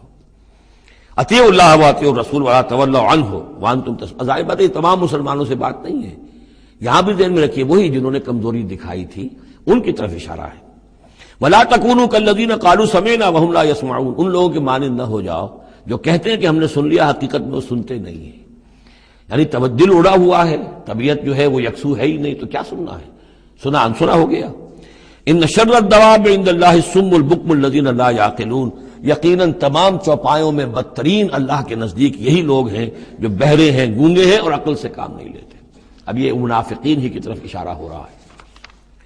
وَلَوْ عَلِمَ اللَّهُ فِيهِمْ خَيْرًا، اگر اللہ تعالیٰ کے علم میں ہوتا کہ ان میں کوئی خیر ہے، لَأَسْمَعَهُمْ، اللہ انہیں سنا دیتا۔ وَلَوْ أَسْمَعَهُمْ، اگر اللہ انہیں سنا دیتا، لَتَوَلَّوْا، پھر بھی پیٹ موڑ جاتے، وَهُمْ مُعْرِضُونَ، وہ ہیں ہی اعراض کرنے والے۔ یہ گویا کہ چند آیات ہیں کہ جس میں خاص طور پر جو لوگ بھی اس وقت ریلیکٹنٹ تھے، جو بھی کسی طریقے سے اس میں جھجک رہے تھے، ان کے لیے تنبیہ۔ اب 3 آیات آ رہی ہیں۔ یا ایھا الذین آمنوا استجیبوا للہ وللرسول اذا دعاکم لما یحییکم، اہل ایمان لبیک کہا کرو اللہ کی پکار پر، اور خاص طور پر رسول کی پکار پر جبکہ وہ تمہیں پکارے اس شے کے لیے جس سے تمہیں زندگی ملے گی۔ تم جنگ میں جانے کو سمجھ رہے ہو کہ موت کا دروازہ ہے، یہ تو اصل زندگی کا دروازہ ہے۔ ولا تقولوا لمن يقتل في سبيل الله اموات بل احياء ولكن لا تشعرون، تو یہ تو در حقیقت اللہ اور اس کے رسول جس چیز کی طرف تمہیں بلا رہے ہیں، حقیقی زندگی یہ ہے، روحانی زندگی یہ ہے، معنوی زندگی یہ ہے۔ یہ حیوانوں کی طرح جینا جو ہے یہ کوئی زندگی نہیں ہے، یہ تو در حقیقت اولئک کالانعام بل هم اضل، جو سورہ اعراف میں ہم پڑھ چکے ہیں، یہ حیوانوں کا سا زندگی گزارنا ہے۔ استجیبوا للہ وللرسول اذا دعاکم لما یحییکم واعلموا ان اللہ یحول بین المرء وقلبہ، اور جان لو اللہ تعالیٰ بندے اور اس کے دل کے درمیان حائل بھی ہو جایا کرتا ہے۔ یعنی اگر اللہ کے رسول کی پکار سنی اور انسنی کر دی، پھر سنی انسنی کر دی، پھر اللہ تعالیٰ پردہ بن جائے گا، اب سننے نہیں دے گا، معذور ہو جاؤ گے سننے سے۔ یہی وہ بات ہے جس کو کہیں کہتے ہیں ختم اللہ علی قلوبہم وعلی سمعہم، ان کے دلوں پر اللہ نے مہر کر دی ہے، ان کی سماعت پر، اور ہم پڑھ چکے ہیں سورہ انعام میں وَنُقَلِّبُ أَفْئِدَتَهُمْ وَأَبْصَارَهُمْ كَمَا لَمْ يُؤْمِنُوا بِهِ أَوَّلَ مَرَّةٍ، پہلی مرتبہ اگر نہیں کرو گے قبول تو پھر یہ ہے کہ تمہارے دل الٹ دیے جائیں گے، تمہاری نگاہیں الٹ دی جائیں گی۔ تو اس لیے بہت ہی ڈرنے کی بات ہے جو بھی مطالبہ دین کا سامنے آئے اور ایک دفعہ دل گواہ دے دے کہ ہاں ہے بات ٹھیک ہے، پھر اگر کرنی کترائے گا انسان تو یہیں سے سزا نقد شروع ہو جائے گی، پھر وہ صلاحیت سلب ہو جائے گی، پھر اللہ حائل ہو جائے گا، یعنی قانون خداوندی، سنت خداوندی حائل ہو جائے گی، پھر آپ کے دل پر مہر لگے گی، آپ کے کانوں کے پر مہر لگے گی، آپ کی آنکھوں پر پردے پڑ جائیں گے۔ یا ایھا الذین آمنوا استجیبوا للہ وللرسول اذا دعاکم لما یحییکم واعلموا ان اللہ یحول بین المرء وقلبہ وانہ الیہ تحشرون، اور یہ کہ بالآخر تو تمہیں سب کو اسی کی طرف جمع کیا جانا ہے۔ واتقوا فتنة لا تصیبن الذین ظلموا منکم خاصہ، اور ڈرو اس سزا سے، اس عذاب سے کہ جب آئے گا تو تم میں سے صرف گناہ گاروں ہی کو اپنی لپیٹ میں نہیں لے گا۔ اس کا میں کل حوالہ دے چکا ہوں، بے گناہ بھی اس میں اگر اپنا فرض ادا نہیں کر رہے، فرض ادا نہ کرنا جرم ہے، وہ خود گناہ ہے۔ تم اگر دین کے لیے سرفروشی نہیں کر رہے تو یہ بھی تو گناہ ہے۔ ہاں ٹھیک ہے، میں نے یہ شراب نہیں پی، میں نے یہ نہیں کیا، میں نے سور نہیں کھایا، میں نے فلاں نہیں کیا، میں نے نمازیں پڑھی، ٹھیک ہے سب کچھ کیا، لیکن سوال یہ ہے کہ جو دین کا فرض تھا، دین کی نصرت تھی، اللہ کی اور اس کے دین کے لیے تن من دھن لگانا تھا، وہ نہیں کیا، وہ بھی تو جرم ہے۔ تو وَاعْلَمُوا، اور جان لو، ان اللہ یحول بین المرء وقلبہ وانہ الیہ تحشرون واتقوا فتنة لا تصیبن الذین ظلموا منکم خاصۃ واعلموا ان اللہ شدید العقاب، اور جان لو کہ اللہ سزا دینے میں بہت سخت ہے۔ وَاذْكُرُوا، یہ ہے خاص پاکستانی مسلمانوں کے لیے آیت، اور یاد کرو اذ انتم قلیلون، جب تم تھوڑی تعداد میں تھے، جیسے ہم بھی اقلیت کا خوف تھا ہمیں کہ ہم ہندوؤں کے مقابلے میں اقلیت ہیں، مستضعفون فی الارض، جنہیں زمین میں دبا لیا گیا تھا، تخافون ان یتخطفکم الناس، تمہیں اندیشہ یہ تھا کہ لوگ تمہیں اچک لے جائیں گے، اکثریت جو ہے وہ تمہیں ایکسپلائٹ کرے گی معاشی اعتبار سے، سماجی اعتبار سے، لسانی اعتبار سے، مذہبی اعتبار سے۔ فآواکم، تو اللہ نے تمہیں پناہ کی جگہ دے دی، وأیدکم بنصرہ، اور تمہاری مدد کی ہے، خاص تائید کی ہے اپنی خاص نصرت سے، ورزقکم من الطیبات، اور تمہیں بہترین پاکیزہ رزق عطا کیا ہے، لعلکم تشکرون، تاکہ تم شکر کرو۔ یا ایھا الذین آمنوا لا تخونوا اللہ والرسول، اے اہل ایمان مت خیانت کرو اللہ سے اور اس کے رسول سے۔ ایمان کا دم بھرنا اور پھر اس کے دین کو، اللہ کے دین کو مغلوب دیکھ کر بھی اپنے دھندے، اپنے کاروبار، اپنی جائیداد، اپنی ملازمت، اپنا پروفیشن، اسی چکر میں لگے رہنا، اس سے بڑی خیانت کیا ہوگی؟ بے وفائی ہے، غداری ہے، خیانت ہے۔ لا تخونوا اللہ والرسول، اللہ اور اس کے رسول کے ساتھ خیانت نہ کرو، وتخونوا اماناتکم وانتم تعلمون، اور نہ ہی اپنی آپس کی امانتوں میں خیانت کرو۔ سب سے بڑی خیانت تو اللہ کے ساتھ خیانت ہے، سب سے بڑی وہ امانت جو اللہ نے اپنی روح تم میں پھونکی ہے، اس کا حق اگر تم ادا نہیں کر رہے ہو تو سب سے بڑی خیانت یہ ہے، جس کو کہ فرمایا گیا ہے سورہ احزاب میں، ہم نے آسمانوں پر، زمین پر، پہاڑوں پر پیش کی، ان عرضنا الامانۃ علی السماوات والارض والجبال فابین ان یحملنها واشفقن منها وحملها الانسان۔ تو بہت بڑی بڑی امانتیں تمہارے پاس ہیں، دین کی امانت ہے، قرآن کی امانت ہے، شریعت کی امانت ہے، یہ سب امانتیں محمد رسول اللہ کی۔ وَأَنَّ اللَّهَ عِندَهُ أَجْرٌ عَظِيمٌ، اور یقیناً اللہ ہی کے پاس ہے بہت بڑا اجر۔ یا ایھا الذین آمنوا ان تتقوا اللہ یجعل لکم فرقانا وَاعْلَمُوا أَنَّمَا أَمْوَالُكُمْ وَأَوْلَادُكُمْ فِتْنَةٌ، اور جان لو تمہاری اولاد اور تمہارے اموال تمہارے لیے فتنہ ہے۔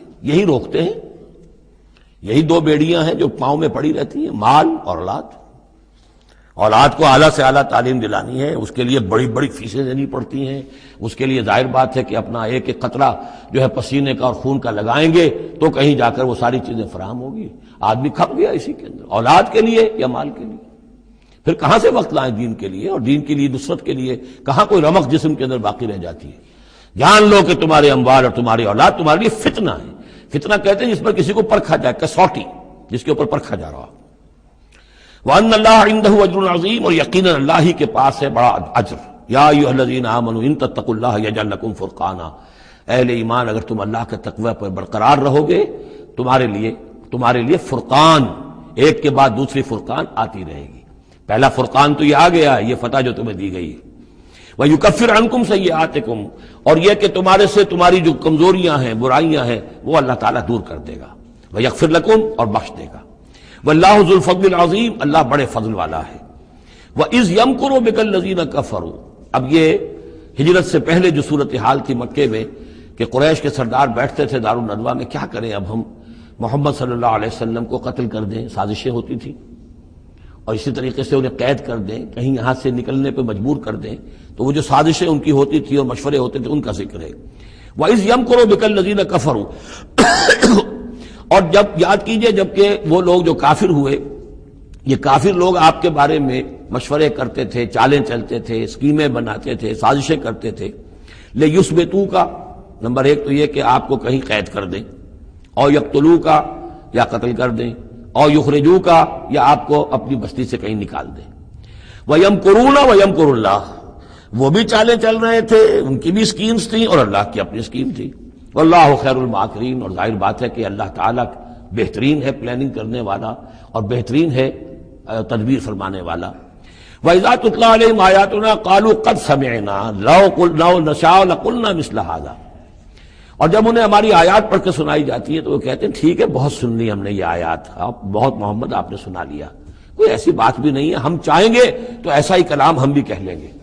جرت نہیں کی کسی نے کہ آئے کہ یہ کلام میں نے موضوع کیا ہے اور یہ قرآن کے برابر ہے، تو کوئی کمیشن بٹھا لیجئے، کوئی سازش بنا لیجئے کہ تو طے کریں، یہ جرت نہیں ہوئی۔ لیکن یہ کہہ دینے میں تو کوئی بات نہیں تھی، زبان کون پکڑے گا؟ لو نشاء لقلنا مثل هذا، اگر ہم چاہیں گے تو ہم بھی ایسے کہہ دیں گے، کوئی ایسی بڑی بات نہیں ہے۔ یہ نضر بن حارث تھا کہ جس کی طرف یہ الفاظ منقول ہیں تاریخ اور سیرت میں۔ ان هذا الا اساطیر الاولین، یہ نہیں ہے یہ مگر یہ کہ پچھلوں کی کہانیاں ہیں، قصے ہیں، جیسے آج بھی مستشرقین کہتے ہیں کہ کچھ تورات سے کچھ انجیل سے محمد نے لے لیا جوڑ جاڑ کر اور یہ قرآن بنایا ہے۔ اب تو خیر وہ دور ذرا بدل گیا ہے، یہ ذرا پچھلی صدی کی بات تھی، اس دور میں لوگ اس قسم کی باتیں زیادہ کرتے تھے۔ وَإِذْ قَالُوا اللَّهُمَّ إِن كَانَ هَذَا هُوَ الْحَقُّ، اور وہی بات جو میں نے آپ کو بتائی تھی کل بھی کہ قریش کے لیے سب سے بڑا مسئلہ اپنے عوام کو سنبھالنے کا ہو گیا تھا، کیسے روکیں ان کو کہ یہ محمد صلی اللہ علیہ وسلم کا ایمان نہ لائیں۔ اس کے لیے جو اور تدبیریں وہ کرتے تھے اسی کی طرح کی ایک تدبیر کا ذکر آ رہا ہے۔ مجمع عام میں کھڑے ہو کر دعائیں مانگ رہے ہیں، اے اللہ اگر یہ جو کچھ محمد کہہ رہے ہیں اگر یہ حق ہے اور تیرے پاس سے آیا ہے یہ قرآن، فامطر علینا حجارۃ من السماء وَإِذْ قَالُوا اللَّهُمَّ إِنْ كَانَ هَذَا هُوَ الْحَقَّ مِنْ عِنْدِكَ، اگر یہ ہے حق تیری طرف سے، فامطر علینا حجارۃ من السماء، تو برسا دے ہم پر پتھر آسمان سے، اب ائتنا بعذاب علیم، یا پھر بھیج دے ہم پر کوئی عذاب۔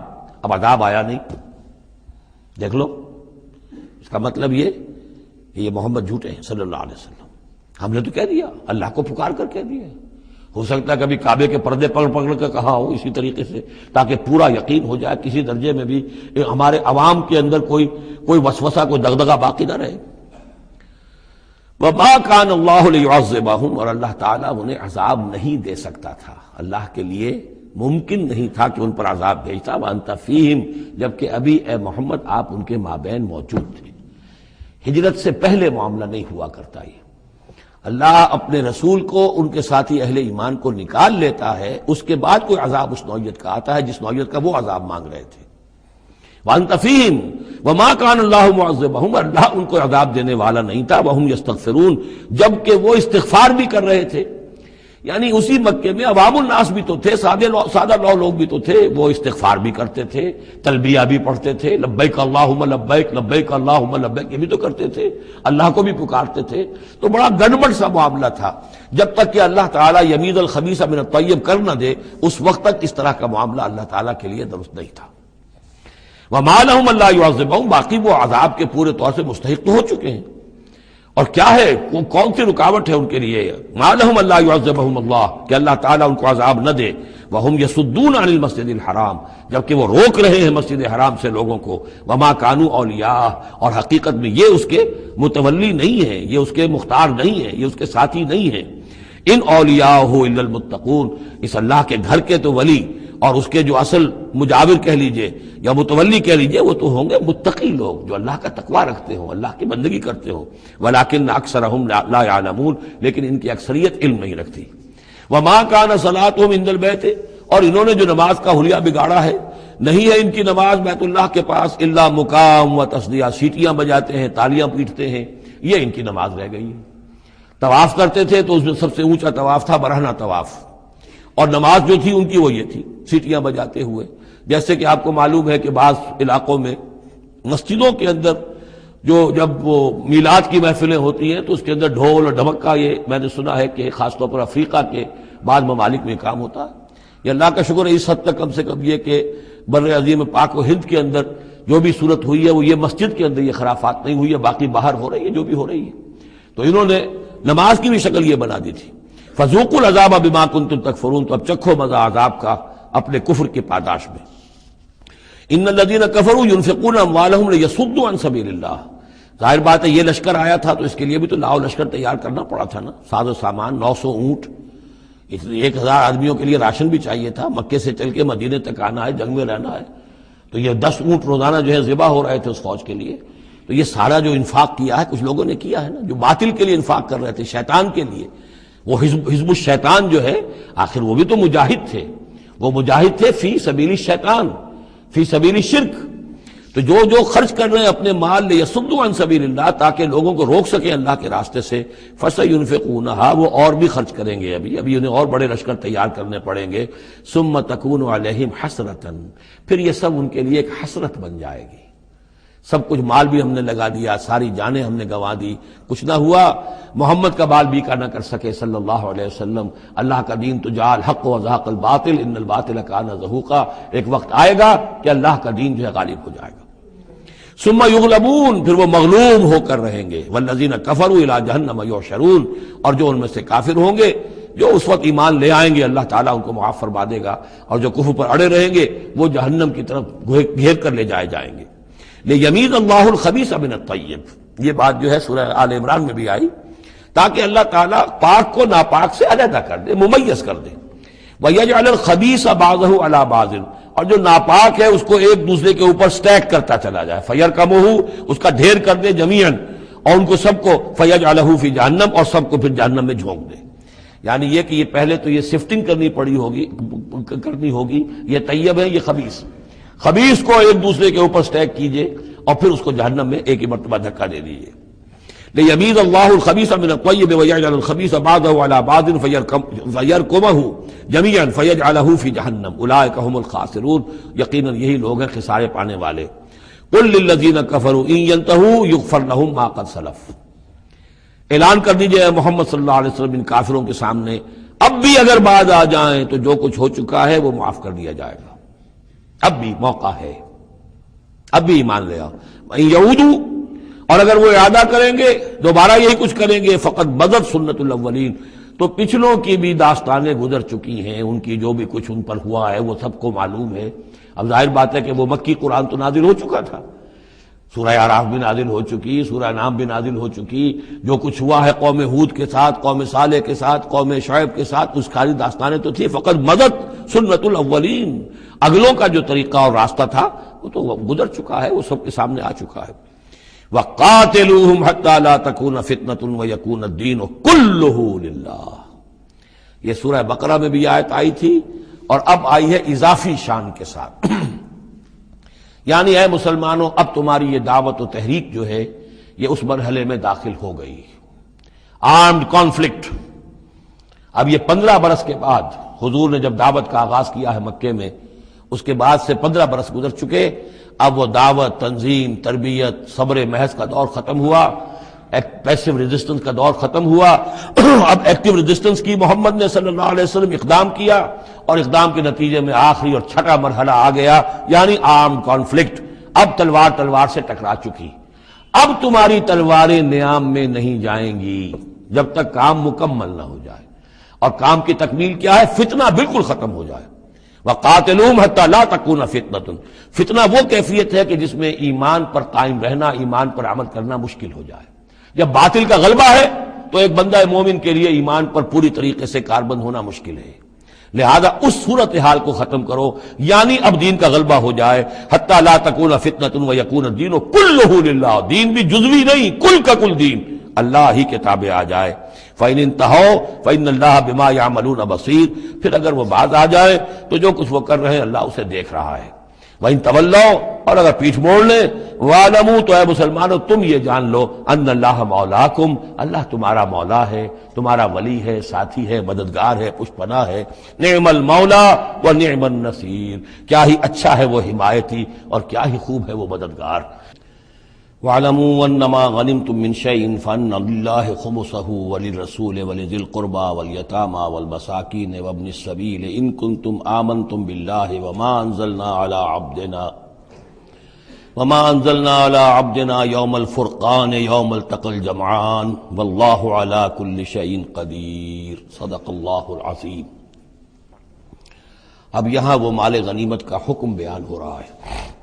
وَاعْلَمُوا، جان لو، انما غنمتم من شیء، جو بھی غنیمت تمہیں حاصل ہوئی ہے، فَأَنَّ لِلَّهِ خُمُسَهُ، تو اس کا خمس، 5واں حصہ تو اللہ کے لیے ہے، وَلِلرَّسُولِ، اور رسول کے لیے ہے، وَلِذِي الْقُرْبَىٰ، اور رسول کے قرابت داروں کے لیے ہے. یہ بات سمجھ لیجئے یہاں اچھی طرح کہ در حقیقت حضور صلی اللہ علیہ وسلم کا جو معاش کا معاملہ تھا، جب تک آپ مکے میں تھے حضرت خدیجہ الکبریٰ رضی اللہ تعالی عنہا کی دولت جو ہے اس سے آپ کا کام چل رہا تھا، جو بھی بچا کچا ان کا سرمایہ تھا.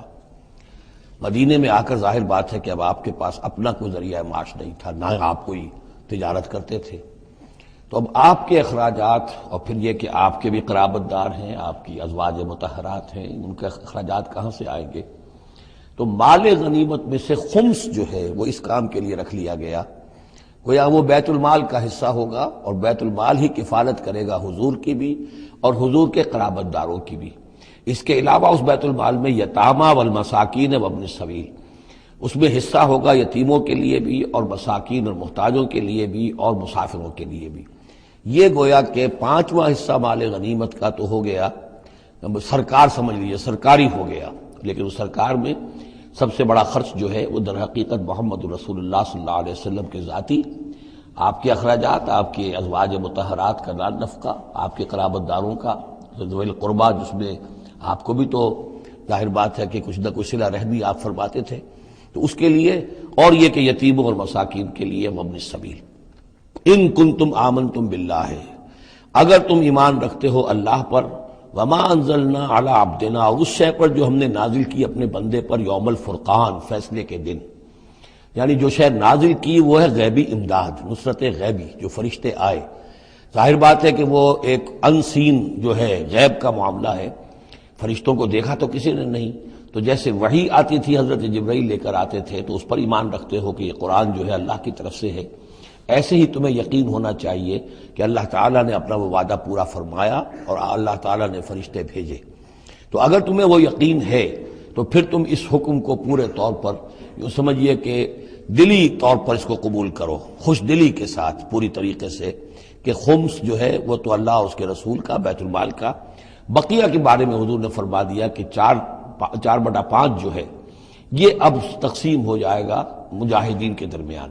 اس میں اس سے کوئی بحث نہیں ہے کہ کس نے کتنا جمع کیا، سارا مال ایک جگہ جمع ہوگا اور پھر اس کے حصے لگیں گے، چاہے کوئی پہرے پر تھا، جنگ کی نوبت ہی نہیں آئی، چاہے یہ کہ کوئی باقاعدہ جنگ میں کسی نے حصہ لیا، چاہے کسی نے مال غنیمت جمع کیا، چاہے نہیں کیا، جو بھی جنگ میں ہے ان کو برابر کا حصہ ملے گا۔ اس میں یہ ہے کہ جو سواریوں والے تھے انہیں دوہرا، اور جو پیدل تھے انہیں اکیلا، اس لیے کہ سواریاں اگر کسی کا اونٹ ہے، کسی کا گھوڑا ہے، 2 گھوڑے بھی تھے، تو ظاہر بات ہے کہ اس کے چارے وغیرہ کا بندوبست وہ خود اپنے پاس سے کرتا تھا۔ کوئی سپلائی لائنز تو آج کل کی جس طرح فوجوں کی ہوتی ہیں وہاں موجود نہیں تھی، لہذا جو مجاہد تھا کہ جو سوار تھا گھوڑے پر یا اونٹ پر، جس کا اپنا گھوڑا تھا، اپنا اونٹ تھا، اس کو دوہرا حصہ، اور جو عام پیادہ جو مجاہد تھا اس کو اکیلا۔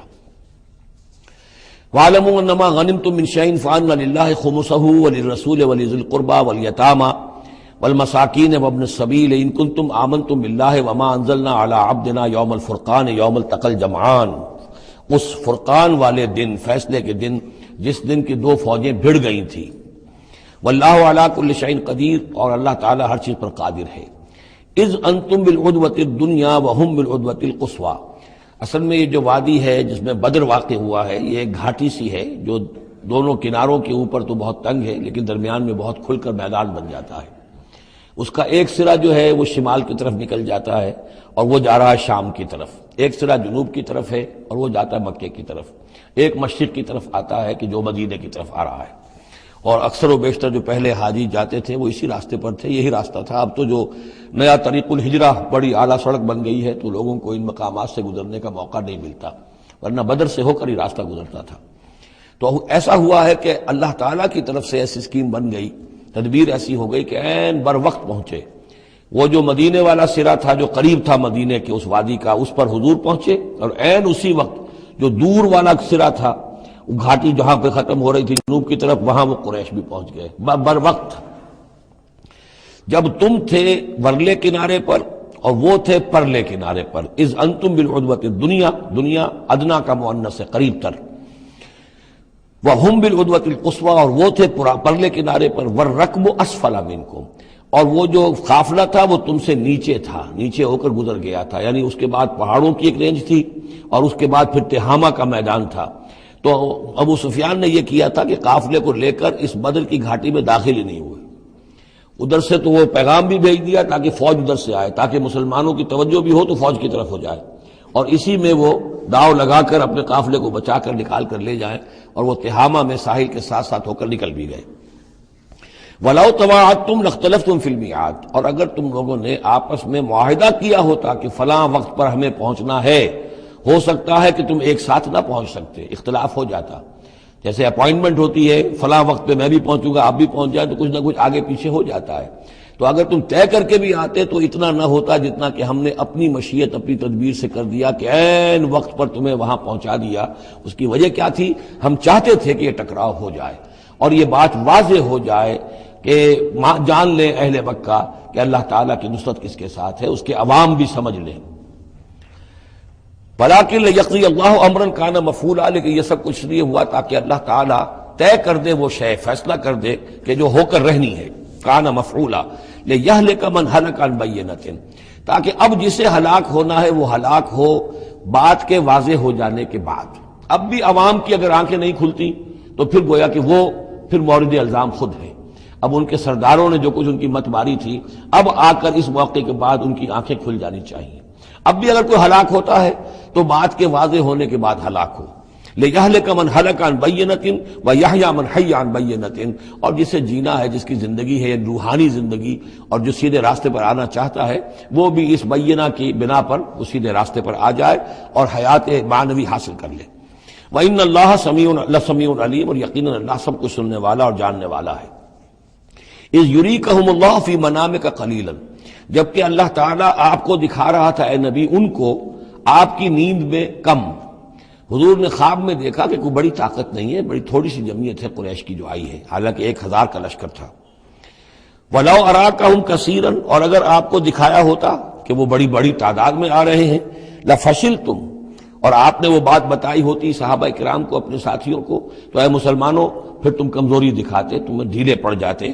وَلَتَنَازَعْتُمْ فِي الْأَمْرِ، اور معاملے کے اندر پھر کوئی ایک اور تنازع کھڑا ہو جاتا کہ ہمیں یہاں جنگ کرنی بھی چاہیے کہ نہیں۔ ولیکن اللہ سلم، لیکن اللہ تعالیٰ نے سلامتی پیدا فرما دی۔ انہ علیم بذات الصدور، یقیناً وہ جو کچھ سینوں کے اندر ہے اس سے واقف ہے۔ اس کی توجیہ یہ کی ہے مفسرین نے کہ اگرچہ نبی کا خواب جھوٹا نہیں ہو سکتا، یہ نہیں تھا کہ حضور کو جو خواب دکھایا گیا وہ غلط تھا، اصل میں ان کی جو معنوی حقیقت تھی وہ دکھا دی گئی۔ ایک ہے کسی شے کے اندر جو کمیت ہے، کوانٹیٹیو ایلیمنٹ ہے اس کا، ایک ہے جو اس کی کیفیت ہے، جو اس کے اندر اصل حقیقت ہے۔ تو یہ بات جو ہے اچھی طرح سمجھ لینے کی ہے کہ مکے سے جو اصل نفری آئی تھی وہ تو ان عوام الناس کی تھی کہ جن کو بارے میں جن کو معلوم تھا کہ محمد ہمارے بہترین آدمی ہیں صلی اللہ علیہ وسلم، اور جو ان کے ساتھی ہیں وہ ہمارے گلے سرسبد ہیں، ہمارے خاندان کے قریش کے بہترین لوگ ہیں، اور پھر یہ کہ انہوں نے کوئی جرم نہیں کیا ہے، کوئی ظلم نہیں کیا ہے، وہ صرف ایک خدا واحد کا کے ماننے والے اور جو ہے وہ نیکیوں کا حکم دینے والے ہیں۔ تو جو ان کے ہاں جو بھی جس کو ہم کہتے ہیں سائلنٹ میجورٹی، عوام الناس، ان کے دل اپنے لیڈروں کے ساتھ نہیں تھے۔ آ تو گئے تھے، وہ ظاہر ان کا جبر تھا، ان کا فیصلہ تھا، لیڈروں کا حکم تھا، آ گئے تھے، لیکن مارے باندھے کو آئے ہوئے تھے۔ ان کے دلوں کے اندر وہ بات نہیں تھی کہ جو کسی ایسے لشکر میں ہوتی ہے کہ جو سمجھتا ہے اپنے آپ کو برحق، ہم حق کے لیے لڑ رہے ہیں، تو اس کے اندر جو طاقت ہوتی ہے اس لڑنے والے کے اندر، وہ اس شخص میں نہیں ہوتی کہ جو مارے باندھے کو لے آیا گیا ہو اور خود اسے اپنے دل میں یہ یقین نہ ہو کہ میں حق کے لیے لڑ رہا ہوں۔ اس اعتبار سے معنوی طور پر جو ان کی کیفیت تھی اس کے اعتبار سے وہ واقعتاً کم تھے۔ تو حضور کو خواب میں اللہ تعالیٰ نے ان کی اصل حقیقت دکھائی۔ وَإِذْ يُرِيكُمُوهُمْ إِذْ الْتَقَيْتُمْ فِي أَعْيُنِكُمْ قَلِيلًا وَيُقَلِّلُكُمْ فِي أَعْيُنِهِمْ، مزید برآں اللہ نے یہ کیا کہ جب دونوں لشکر ٹکرائے ہیں تو ایسی کیفیت پیدا کر دی کہ مسلمانوں کو بھی وہ تھوڑے لگ رہے تھے کہ کوئی زیادہ لوگ نہیں ہیں، اور انہیں بھی مسلمان تھوڑے نظر آ رہے تھے۔ یعنی یہ کہ ہر صورت اللہ نے ایسی بنا دی تھی کہ جنگ ہو اور ڈٹ کر ہو، تاکہ یہ صورتحال جو ہے یوم الفرقان ہونا اس کا بالکل واضح ہو جائے۔ اگر کسی وجہ سے وہ کرنی کترا جاتا معاملہ اور جنگ نہ ہوتی، مقابلہ نہ ہوتا، تو جس طریقے سے کہ اللہ اس کو فیصلہ کن دن بنا دینا چاہتا تھا، یوم الفرقان، فیصلے کا دن، وہ صورتحال پیدا نہ ہوتی۔ لِيَقْضِيَ اللَّهُ أَمْرًا كَانَ مَفْعُولًا، تاکہ اللہ پورا کر دے اس معاملے کو کہ جو ہونے والا ہی تھا۔ وَإِلَى اللَّهِ تُرْجَعُ الْأُمُورُ، اور تمام معاملات بالآخر تو اللہ ہی کی طرف لوٹا دیے جائیں گے۔ یا ایھا الذین آمنوا اذا لقیتم فئۃ فاثبتوا، اے اہل ایمان جب بھی اب تمہارا، اب چونکہ دور شروع ہو گیا ہے، اب تمہاری جد و جہد جو ہے وہ آخری مرحلے میں داخل ہو چکی ہے، مسلح تصادم کا آغاز ہو چکا ہے، اور یہ تو ابھی پہلی جنگ ہے، ابھی جنگیں اور آنی ہیں، اگلے ہی سال غزوہ احد ہو گیا۔ جب بھی تمہارا مقابلہ ہو کسی فوج سے فاثبتوا، پہلا حکم تو یہ ہے کہ پھر ثابت قدم رہو، قدم جمائے رکھو۔ دوسرا حکم وَاذْكُرُوا اللَّهَ كَثِيرًا، اور اللہ کا ذکر کرو کثرت کے ساتھ، لعلکم تفلحون، تاکہ تم فلاح پاؤ۔ تمہاری جو طاقت ہے وہ اللہ تعالیٰ کے بھروسے پر ہے۔ وَاصْبِرْ وَمَا صَبْرُكَ إِلَّا بِاللَّهِ، ایک بندہ مومن کا صبر جو ہے وہ اللہ کے بھروسے پر ہے، لہذا اللہ یاد رہے گا، اللہ کے ساتھ قلبی تعلق، روحانی تعلق استوار ہوگا تو تم ثابت قدم رہو گے، اور اگر اللہ کے ساتھ رشتہ ٹوٹ گیا، قلبی رشتہ، روحانی رشتہ، تو پھر تمہارے اندر جان نہیں ہوگی۔ اور تیسرا حکم لعلکم تفلحون، تاکہ تم مراد پاؤ، اور تیسرا حکم اطیعوا اللہ ورسولہ، اور دیکھو تیسرا حکم یہ ہے کہ جو ڈسپلن ہے اس کی پابندی کرو، حکم مانو اللہ کا اور اس کے رسول کا۔ اب ویسے تو یہاں اللہ کا حکم بھی کہا گیا ہے، لیکن ظاہر بات ہے کہ وہاں تو ہر وقت جو حکم آتا تھا وہ رسول کا حکم آتا تھا، اس لیے کہ قرآن بھی آ رہا ہے تو رسول کی زبان سے ادا ہو رہا ہے، اور رسول اپنی جانب سے اپنی اجتہاد کے تحت، اپنی رائے کے تحت، اپنی تدبیر کے تحت کوئی رائے دے رہے ہیں تو ابھی حضور کی زبان مبارک سے ادا ہو رہا ہے. تو ویسے کہنے کو یہ اللہ اور اس کے رسول کی اطاعت کرو، لیکن عملاً وہ رسول اطاعت بن جاتی ہے. بمصطفیٰ برساں خیش را کے دی ہما اوست واطیعوا اللہ و رسولہ ولا تنازعوا، اور دیکھو آپس میں جھگڑو نہیں. یہی وہ الفاظ آئے ہیں جو سورہ آل عمران میں ہم پڑھ چکے ہیں. وَلَقَدْ صَدَقَكُمُ اللَّهُ وَعْدَهُ إِذْ تَحُسُّونَهُمْ بِإِذْنِهِ حَتَّىٰ إِذَا فَشِلْتُمْ وَتَنَازَعْتُمْ فِي الْأَمْرِ وَعَصَيْتُمْ مِن بَعْدِ مَا أَرَاكُمْ مَا تُحِبُّونَ.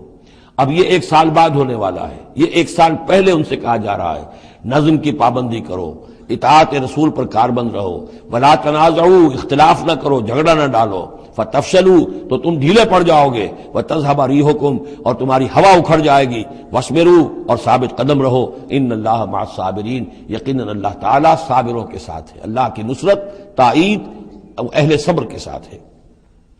ولا تکونوا كالذین خرجوا من دیارهم بطرا ورئاء الناس، ان لوگوں کے مانند نہ ہو جانا کبھی جو نکلے تھے اپنے گھروں سے اتراتے ہوئے، اینٹتے ہوئے، اکڑتے ہوئے لوگوں کو دکھانے کے لیے. یہ وہ قریش کا لشکر جب چلا ہے تو ابو جہل نے جو بھی ساز و سامان کیا تھا اس کے لیے ڈھول ڈھمکا بھی تھا، اور اس کے ساتھ جو ہے ہر طرح کا لاؤ لشکر، تو وہ تو جا رہے تھے بالکل اس خیال سے کہ فتح ہماری ہے ہی ہے اور ہم مسل کر رکھ دیں گے، جیسے مچھر کو مسل دیا جاتا ہے.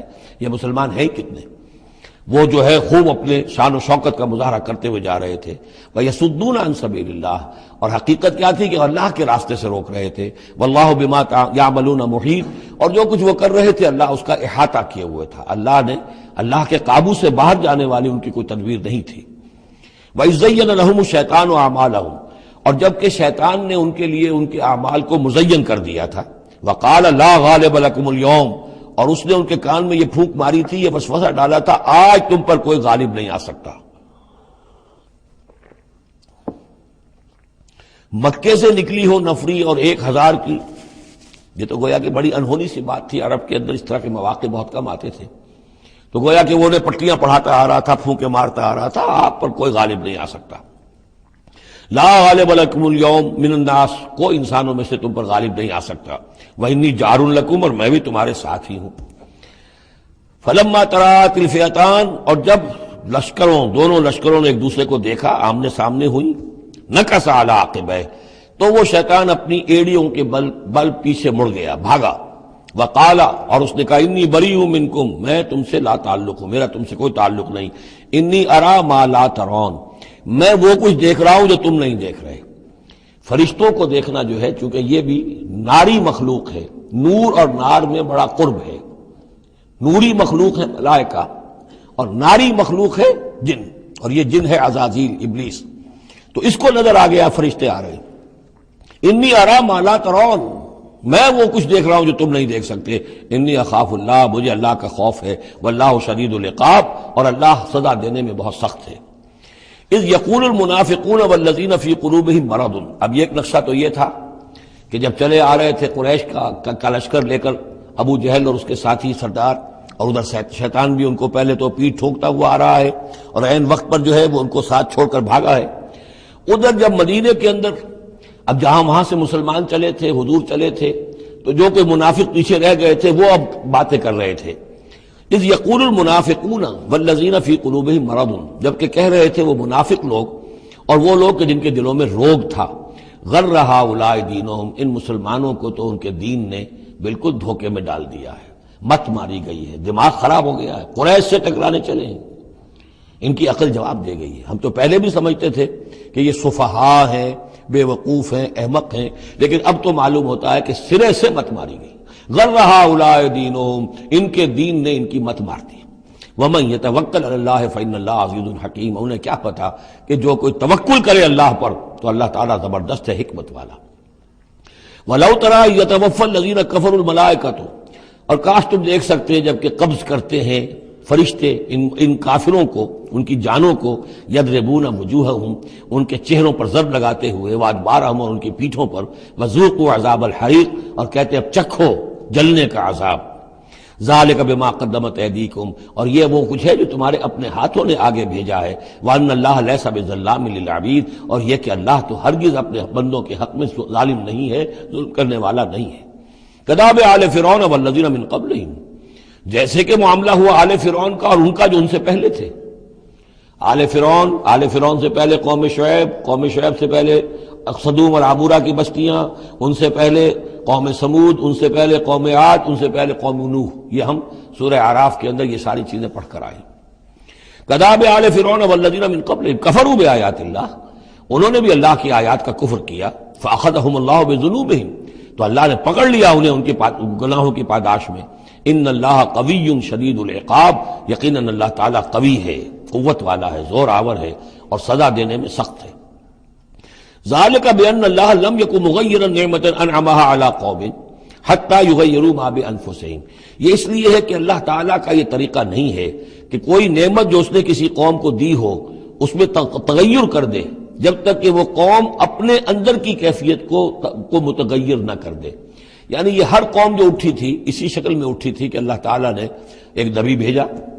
جیسے کہ قوم ہود ختم ہوئی تو حضرت ہود اور ان کے ساتھیوں کے ذریعے سے ایک نئی قوم وجود میں آئی جو آگے چل کر سمود کہلائی.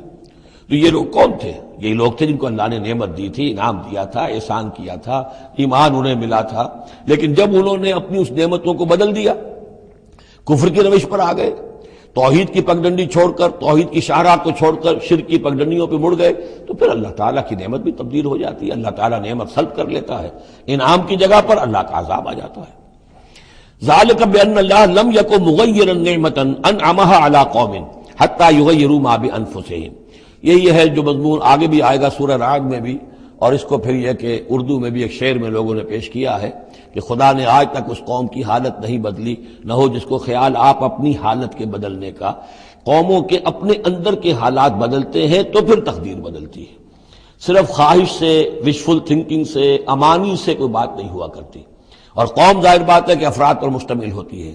پہلے کچھ افراد بدلیں گے، ان کے اندر قلب ماہیت ہوگی، ان کا باطن بدلے گا، ان کی سوچ، ان کے نظریات، ان کے خیالات، ان کے مقاصد، ان کی دلچسپیاں، ان کی امنگیں تبدیل ہو جائیں گی. یہ اندر کے بدلے ہوئے لوگ جو ہیں جب کثیر تعداد میں ہوں گے تو پھر یہ مل جل کر زور لگائیں گے، طاقت لگائیں گے، معاشرے کو بدل دیں گے. اور پھر یہ اس طریقے سے کہ انقلاب آئے گا. چون بجاں در رفت جہاں دیگر شود، جہاں چو دیگر شد جہاں دیگر شود. جب یہ قرآن کسی کے اندر اتر جاتا ہے اس کے اندر ایک تبدیلی آ جاتی ہے، بالکل بدل جاتا ہے انسان اندرونی طور پر. اور یہ اندرونی تبدیلی ہے جو عالمی انقلاب تک ممتد ہو سکتی ہے. واللہ سبحان اللہ سمیع علیم، اللہ سب کچھ سننے والا جاننے والا ہے. کذاب آل فرعون، جیسے کہ دستور تھا یا ہوا معاملہ آل فرعون کا، والذین من قبلہم، اور جو ان سے پہلے تھے. کذبوا بآیات ربہم، انہوں نے اپنے رب کی آیات کو جھٹلایا. فاہلکناہم بذنوبہم، تو ہم نے ان کو ہلاک کر دیا ان کے گناہوں کی پاداش میں. واغرقنا آل فرعون، اور آل فرعون کو ہم نے غرق کر دیا. وکل کانوا ظالمین، اور یہ سب کے سب ظالم تھے. ان شر الدواب عند اللہ الذین کفروا فهم لا یؤمنون، بدترین چوپائے اللہ کے نزدیک یہی لوگ ہیں اللہ کے نزدیک جو کفر کرتے ہیں اور وہ ایمان نہیں لاتے. یعنی وہی جو آیت ہم پڑھ چکے سورہ اعراف میں کہ یہ لوگ انسان نظر آتے ہیں، حقیقت میں انسان نہیں ہیں. لہم قلوب لا یفقہون بہا ولہم اعین لا یبصرون بہا ولہم آذان لا یسمعون بہا اولئک کالانعام بل ہم اضل. وہ چوپایوں کے مانند ہیں بلکہ ان سے بھی گئے گزرے. اس لیے شر الدواب کہا گیا. تمام جانداروں میں اور جمان چوپایوں میں، جانوروں میں سب سے برے لوگ جو ہیں وہ یہ انسان نما حیوان ہیں کہ جن کے اندر عقل نہیں، جن کے اندر شعور نہیں، جو ایمان سے خالی ہیں اور کفر پر اور صرف دنیا کی لذتوں پر ریجھ گئے. الذین عاہدت منہم ثم ینقضون عہدہم فی کل مرۃ وہم لا یتقون، وہ لوگ کہ جن سے آپ نے اے نبی معاہدہ کیا تھا پھر وہ ہر مرتبہ اپنا عہد توڑتے ہیں اور اس کا کوئی ڈر نہیں رکھتے. اب یہ اشارہ ہو رہا ہے یہود کی طرف، کیونکہ حضور جب مدینے میں تشریف لائے تو میں نے آپ کو شروع میں بتا دیا تھا کہ آپ نے بہت بڑا یہ سمجھیے کہ اس کو Montgomery what, professor Montgomery what نے جس قدر تعریف کی ہے اس کی، اور سارے جتنے بھی الفاظ ہو سکتے تھے انگریزی زبان میں، اسٹیٹس مین شپ کہ حضور کا معاملہ، فہمی کا معاملہ، تدبر کا معاملہ، سیاست کو سمجھنے کا معاملہ، اس کی بہت بڑی بات یہ ہے کہ آپ نے یہودی قبائل جو تھے تینوں ان کو معاہدوں میں جکڑ لیا. تو یہ ایک بہت بڑا آپ کا کارنامہ تھا. لیکن اب ظاہر بات ہے جکڑے تو وہ گئے، اندر سے وہ دشمنی کرتے تھے، ساز باز کرتے تھے. اوپر معاہدہ ہے، اندر سے ساز باز چل رہی ہے، پیغامات بھیجے جا رہے ہیں قریش کو کہ کیا کر رہے ہیں آپ لوگ، کیوں دیر کر رہے ہیں، کیوں نہیں حملہ کرتے، ہم اندر سے آپ کی مدد کریں گے. تو یہ خدمت ابھی چل رہی تھی. تو فرمایا الذین عاہدت منہم ثم ینقضون عہدہم، وہ لوگ کہ جن سے نبی آپ نے عہد کیا، معاہدے کیے، اور وہ یہ کہ اپنے معاہدے توڑ رہے ہیں، فی کل مرۃ، ہر بار، وہم لا یتقون، اور وہ ڈرتے نہیں ہیں۔ فإما تثقفنہم فی الحرب، تو اگر آپ پا جائیں انہیں جنگ میں، فشرد بہم من خلفہم، تو ان کو ایسی سزا دیجئے کہ جو پیچھے ہیں ان کے ہوش ٹھکانے آ جائیں، لعلہم یذکرون، تاکہ انہیں عبرت حاصل ہو جائے۔ یعنی یہ کہ اب ایک تو یہ ہے کہ وہ کوئی صرف ان کی جو ہے وہ وہاں سے خطوط جا آ رہے ہیں، پیغام رسانی ہو رہی ہے، لیکن کہیں اگر ان میں کا کوئی شخص جنگ میں بھی پکڑا جائے، واقعتاً وہ جنگ میں شریک ہو جائے، قریش کی طرف سے آ جائے اور پکڑا جائے، تو پھر اس کو وہ سزا دیجئے کہ جو ایک کی سزا جو ہے وہ سینکڑوں کے ہوش ٹھکانے کر دے۔ یہ ہے مطلب وَإِمَّا تَثْقَفَنَّهُمْ فِي الْحَرْبِ فَشَرِّدْ بِهِمْ، ایسی سزا ان کو دیجئے من خلفہم کے جو ان سے پیچھے ہیں ان کے بھی ہوش ٹھکانے ہو جائیں، لعلہم یذکرون، شاید کہ پھر وہ نصیحت پکڑ لیں۔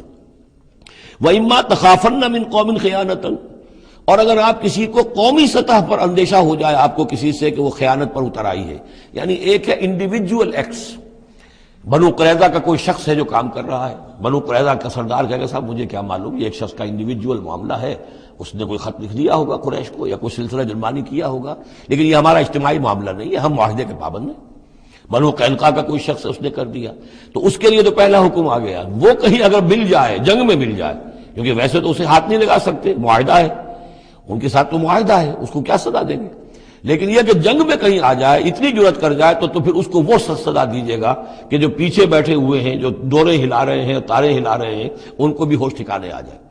لیکن یہ کہ اگر آپ کو اندیشہ ہو جائے کہ کوئی قبیلہ جو ہے وہ خلاف ورزی کرنے پر اتر آیا ہے، خیانت کرنے پر اتر آیا ہے، وَإِمَّا تَخَافَنَّ مِنْ قَوْمٍ خِيَانَةً، کسی کی طرف سے خیانت کا آپ کو اندیشہ ہی ہو جائے، فَانبِذْ إِلَيْهِمْ عَلَىٰ سَوَاءٍ، تو پھر پھینک دیجئے ان کی طرف کھلم کھلا، یعنی پھر معاہدے کو ایبروگیٹ کیجئے، کہہ دیجئے کہ آج سے ہمارا کوئی معاہدہ نہیں۔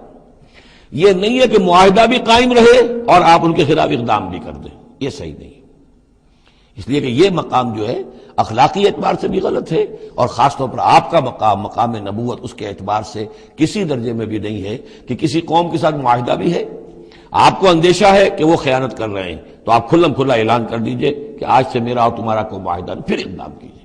لیکن یہ کہ بغیر اس اعلان کے کوئی اقدام کرنا ان کے خلاف، یہ در حقیقت اللہ تعالیٰ جو اخلاق چاہتا ہے اہل ایمان کے، اس کے منافی ہے۔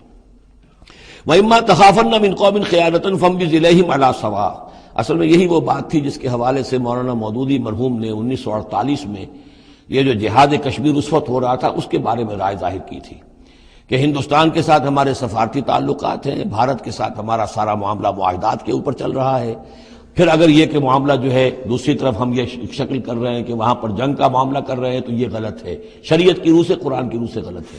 ہمیں کھلم کھلا اعلان کرنا چاہیے، جو بھی ہو اللہ تعالیٰ پر بھروسہ رکھنا چاہیے، کھل کر سامنے آنا چاہیے۔ یہ یا کہ میز کے اوپر تو معاہدہ ہے، ہاتھ مل رہے ہیں اور میز کے نیچے سے ٹانگیں گھسیٹی جا رہی ہیں، یہ دنیا داروں کا دھندا تو ٹھیک ہے، لیکن اسلام کی روح سے ایک اسلام کے نام پر بننے والی مملکت کی حکومت کا یہ طرز عمل درست نہیں ہے۔ یہ تھا وہ معاملہ جو سن 48 میں مولانا مودودی نے یہ رائے ظاہر کی تھی، اور اس پر پھر کافی ان کے خلاف جو ہیں عوامی جذبات جو ہیں وہ بہت جو ہے اس وقت بہت بلند ہو گئے تھے، مشتعل ہو گئے تھے، اس لیے کہ عوام کی اپنی سوچ ہوتی ہے۔ وَإِمَّا تَخَافَنَّ مِنْ قَوْمٍ خِيَانَةً فَانبِذْ إِلَيْهِمْ عَلَىٰ سَوَاءٍ، معاہدہ ان کے منہ پر دے مارو، إِنَّ اللَّهَ لَا يُحِبُّ الْخَائِنِينَ، یقیناً اللہ تعالیٰ کو خیانت کرنے والے پسند نہیں ہے۔ وَلَا يَحْسَبَنَّ الَّذِينَ كَفَرُوا سَبَقُوا، اور نہ سمجھے وہ لوگ جنہوں نے کفر کیا ہے کہ وہ بچ نکلے ہیں، یعنی یہ کہ اب اگر کچھ لوگ بچ کے بھی تو چلے گئے نا، آخر 1000 کی نفری آئی تھی، انہم لا یعجزون، یہ جو بچ کر چلے گئے وہ یہ نہ سمجھے کہ وہ اللہ کو عاجز کر دیں گے، وہ عاجز نہیں کر سکیں گے۔ وَأَعِدُّوا لَهُم مَّا اسْتَطَعْتُمْ، اور اے مسلمانوں اب جب یہ نیا دور شروع ہو ہی گیا ہے تمہاری اس دعوت و تحریک کا، تو اب پوری طریقے سے اپنے امکان بھر سامان حرب تیار کرو۔ اعدوا لہم، اعداد، تیاری کرنا، اسلحہ تیار کرو، سامان جنگ تیار کرو، گھوڑے تیار رکھو، رسالہ تمہارا ہونا چاہیے، جو بھی تمہارے لیے ممکن ہے۔ یہ توکل کا مطلب یہ نہیں ہے کہ تم ہاتھ پر ہاتھ دھر کر بیٹھ رہو اللہ تمہاری مدد کرے گا۔ اعدوا لہم ما استطعتم، اپنی استطاعت جو ہے اس کی حد تک تو پوری تیاری کرو، من قوت، طاقت سے بھی، ومن رباط الخیل، اور پلے ہوئے گھوڑوں کے ذریعے سے بھی، اس لیے کہ اس زمانے میں جنگ کے لیے سب سے زیادہ جو مؤثر شے تھی آپ کو معلوم ہے وہ گھوڑا، تیز رفتار ہے، اونٹ جو ہے تیز دوڑ نہیں سکتا ہے، اور اسی حوالے سے آج سمجھ لیجئے ہمارے لیے بہت اہم مسئلہ ہے یہ. اللہ تعالیٰ نے شاید عالم اسلام میں پورے میں پتہ نہیں 50 60 70 کتنے ملک دنیا میں ہیں مسلمان کہلاتے ہیں، ایک ملک ہے صرف جسے ایٹمک صلاحیت دی ہے، اور یہ امانت پوری امت مسلمہ کی ہے مسلمانان پاکستان کے پاس. اور اس کے بارے میں اگر امریکہ کا دباؤ قبول کر لیا گیا تو یہ سب سے بڑی خیانت ہوگی اللہ کے ساتھ، امت مسلمہ کے ساتھ، اللہ کے دین کے ساتھ. وہ اسرائیل لے کر بیٹھا ہوا ہے ایٹم بم کے، اس کے پاس انبار لگے ہوئے، لیکن یہ ہے کہ ساری پالیسی جو چل رہی ہے وہ یہ کسی طریقے سے پاکستان کا. ایک عراق کے بارے میں اندیشہ ہوا تھا کہ اسے ایٹمی دانت نکل سکتے ہیں، اس ایک مرتبہ اس کا وہ ایٹمک پلانٹ جو ہے اس کا بھرکس نکال دیا تھا، دوسری مرتبہ یہ کہ اس کا پورا بھرکس ہی نکل گیا، اگلا پچھلا کھایا پیا سب اگلوا دیا. اب پاکستان پر سارا دباؤ، ساری ڈپلومیسی جو بھی چل رہی ہے اس وقت، کان کھولنے کی اور آنکھیں کھول کر دن گزارنے کی ضرورت ہے. ہمیں حکم یہ ہے کہ جو بھی اللہ نے تمہیں دیا ہے، تمہارا امکان، جو بھی تمہارے پاس امکانی طاقت ہے اسے سنبھال کر رکھو. ڈیٹرنٹ اعدوا لهم ما استطعتم من قوة ومن رباط الخيل ترهبون به عدو اللہ، تاکہ تم اللہ کے دشمنوں کو اس سے ڈرا سکو. یہی ہے ڈیٹرنٹ. تو معلوم ہو کہ ان کے پاس وہ طاقت ہے. وعدوکم، اور اپنے دشمنوں کو بھی ڈرا سکو. وآخرین من دونہم، ایک تو ہے اللہ کے دشمن اور تمہارے دشمن ایک اور بھی ہیں جو ان کے سوا ہیں، ان کے پرے ہیں، انہیں تم نہیں جانتے. لا تعلمونہم اللہ یعلمہم، اللہ انہیں جانتا ہے، یعنی وہ مارے آستین منافقین ہیں، یہ تمہاری اپنی آستینوں کے اندر بیٹھے ہوئے ہیں، تمہیں پتہ بھی نہیں ہے کہ وہ لوگ بھی در حقیقت ففتھ کالمسٹ عنصر ہے کہ جو در حقیقت تمہاری تباہی چاہتا ہے، بربادی چاہتا ہے. وما تنفقوا من شيء، اب ظاہر بات ہے کہ اگر ساز و سامان فراہم کرنا ہے، اسلحہ فراہم کرنا ہے، اور ساز و سامان کے لیے جو ہے گھوڑے تیار کرنے ہیں تو انفاق کرنا پڑے گا. انفقوا مما رزقناکم وما تنفقوا من شيء في سبيل الله يوفى اليكم، اور دیکھو جو کچھ بھی تم خرچ کرو گے اللہ کی راہ میں وہ پورا پورا تمہیں مل جائے گا، پورا پورا دیا جائے گا. وانتم لا تظلمون، اور تم پر کوئی زیادتی نہیں ہوگی، تمہاری کوئی حق تلفی نہیں ہوگی. تم دو تو صحیح. اب وہ پورے 2 رکوع ذہن میں لے آئیے جو سورہ بقرہ میں ہم نے پڑھے تھے کہ اگر کوئی شخص اللہ کی راہ میں مال خرچ کرتا ہے، فی سبیل اللہ خرچ کرتا ہے، تو جیسے ایک دانہ جو ہے وہ زمین کے اندر ڈال دیتے ہو، اس سے جو ایک پودا نکلتا ہے اس میں سٹے ہوتے ہیں، 7 سٹے ہیں، اور ہر سٹے کے اندر 100 دانے ہیں، تو وہ ایک دانہ 700 دانے پیدا کر رہا ہے. اور اللہ تعالیٰ جس کو چاہے گا 700 گنا سے بھی زیادہ اجر و ثواب دے گا. کہاں سیت کر رکھ رہے ہو اپنے پیسے؟ خرچ کر دو اسے. اس لیے کہ اب اس دعوت کا اور اس تحریک کا اور محمد رسول اللہ کی جو جد و جہد ہے اس کا وہ مرحلہ آ گیا ہے کہ اب ساز و سامان اور کیل کانٹے سے لیس ہونا ضروری ہے. وَأَعِدُّوا لَهُم مَّا اسْتَطَعْتُم مِّن قُوَّةٍ وَمِن رِّبَاطِ الْخَيْلِ تُرْهِبُونَ بِهِ عَدُوَّ اللَّهِ وَعَدُوَّكُمْ وَآخَرِينَ مِن دُونِهِمْ لَا تَعْلَمُونَهُمْ اللَّهُ يَعْلَمُهُمْ وَمَا تُنفِقُوا مِن شَيْءٍ فِي سَبِيلِ اللَّهِ يُوَفَّى إِلَيْكُمْ وَأَنتُمْ لَا تُظْلَمُونَ وَإِن جَنَحُوا لِلسَّلْمِ فَانجَحْ لَهَا. ارے نبی اگر وہ اپنے بازو اپنے کندھے نیچے گرا دے امن کے لیے، صلح کے لیے، اگر قریش آمادہ ہو جاتے ہیں تو آپ بھی جھک جائیے، کوئی بات نہیں، صلح کر لیجیے. وَتَوَكَّلْ عَلَى اللَّهِ، اللہ پر توکل کیجیے. یعنی یہ کہ اگر وہ صلح کرنے کے اوپر آمادہ ہے صلح کر لیجیے، اور ڈریے نہیں کہ ہو سکتا ہے وہ چال چل رہے ہوں، نہیں، صلح کا جواب صلح سے دیجیے، لیکن یہ کہ اللہ پر توکل کیجیے. وَهُوَ السَّمِيعُ الْعَلِيمُ، وہ سب کچھ إِنَّهُ هُوَ السَّمِيعُ الْعَلِيمُ، یقیناً وہ سب کچھ سننے والا اور جاننے والا ہے. وَإِن يُرِيدُوا أَن يَخْدَعُوكَ، اور اگر وہ چاہتے ہو کہ آپ کو دھوکہ دے دیں، فَإِنَّ حَسْبَكَ اللَّهُ، تب بھی آپ نہ گھبرائیں، آپ کے لیے اللہ کافی ہے، اللہ کی طرف سے ضمانت ہے. هُوَ الَّذِي أَيَّدَكَ بِنَصْرِهِ وَبِالْمُؤْمِنِينَ، وہی تو ہے اللہ جس نے اے نبی آپ کی مدد کی ہے اپنی نصرت سے اور اہل ایمان کے ذریعے. یہ ذرا نوٹ کیجئے، اللہ نے محمد کی مدد کی ہے اہل ایمان کے ذریعے. یعنی اللہ تعالیٰ کا یہ فضل ہوا محمد رسول اللہ صلی اللہ علیہ وسلم پر کہ ایسے صحابہ عطا فرمائے جو مخلص تھے، کہ جہاں آپ کا پسینہ گرا وہاں انہوں نے اپنی خون کی ندیاں بہا دی. حضرت موسیٰ کو ایسے ساتھی میسر نہیں آئے. کیا حال تھا جبکہ ان کو کہا گیا اللہ کی راہ میں جنگ کرو، اور ان کا فضل بنتا ربک فقاتل انا ہاؤنا قاعدون، جاؤ تم جاؤ، ہم بیٹھے ہیں یہاں. رب انی لا املک الا نفسی واخی فافرق بیننا وبین القوم الفاسقین. یہاں یہ ہوا تھا جب دوسری مرتبہ مقام صفرا پر جب ہوئی ہے جو مشاورت، اور وہ بڑی یوں سمجھیے کہ کانٹے کی مشاورت تھی، وہاں بھی کچھ لوگ زور دے رہے تھے مسلسل کہ چلیے ہمیں چلنا چاہیے پہلے قافلے کی طرف. وہ تو آپ کو سیرت کی کتابوں میں پڑھنا ہوگا، لیکن یہ ہے کہ اس وقت حضور کا منشا یہ تھا. آپ بار بار کہ اچھا آپ اور لوگ مشورہ دیں، اور لوگ بھی مشورہ دیں. حضرت مقداد نے کھڑے ہو کر یہی بات کہی رضی اللہ تعالیٰ عنہ، اے نبی آپ ہمیں موسیٰ کے ساتھی نہ سمجھیے جنہوں نے کہہ دیا تھا وَسَبْ أَنْتَ وَرَبُّكَ فَقَاتِلَا إِنَّا هُنَا قَاعِدُونَ، ہم آپ کے ساتھی ہیں، آپ جو حکم دیں ہم حاضر ہیں۔ حضرت ابوبکر نے تقریر کی، حضرت عمر نے تقریر کی، حضور دیکھ رہے ہیں انصار کا کیا منشا ہے، ان کی کیا رائے ہے۔ پھر کھڑے ہوئے حضرت سعد، انہوں نے کہا ہے کانک تعنینا یا رسول اللہ، اے اللہ کے رسول شاید آپ کا روح سخن ہماری جانب ہے، شاید اس وجہ سے کہ ہمارا جو معاہدہ ہوا تھا بیعت عقبہ ثانیہ میں وہ یہ تھا کہ اگر مدینے پر حملہ ہوگا تو ہم آپ کی حفاظت کریں گے، شاید یہ گمان ہے آپ کا۔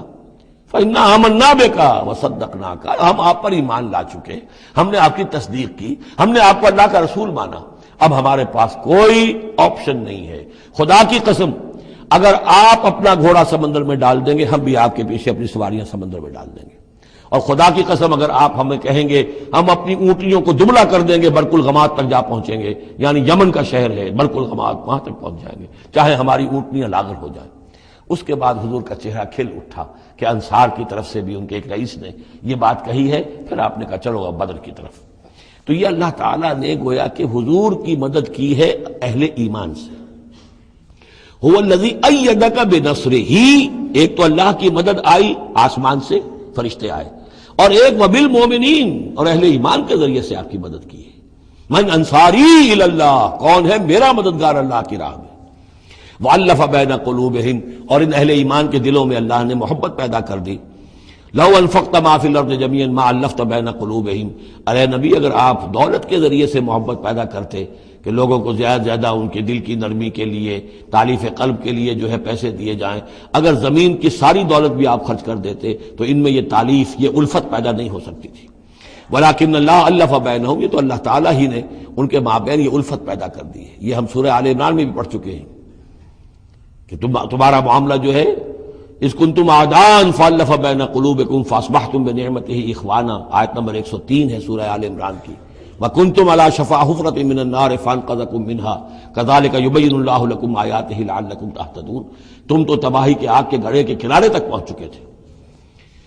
ولکن اللہ الف بینہم انہ عزیز حکیم، یقیناً وہ زبردست ہے حکمت والا۔ یا ایھا النبی حسبک اللہ ومن اتبعک من المؤمنین، اے نبی آپ کے لیے اللہ کافی ہے اور وہ کہ جو پیروی کر رہے ہیں آپ کی اہل ایمان میں سے۔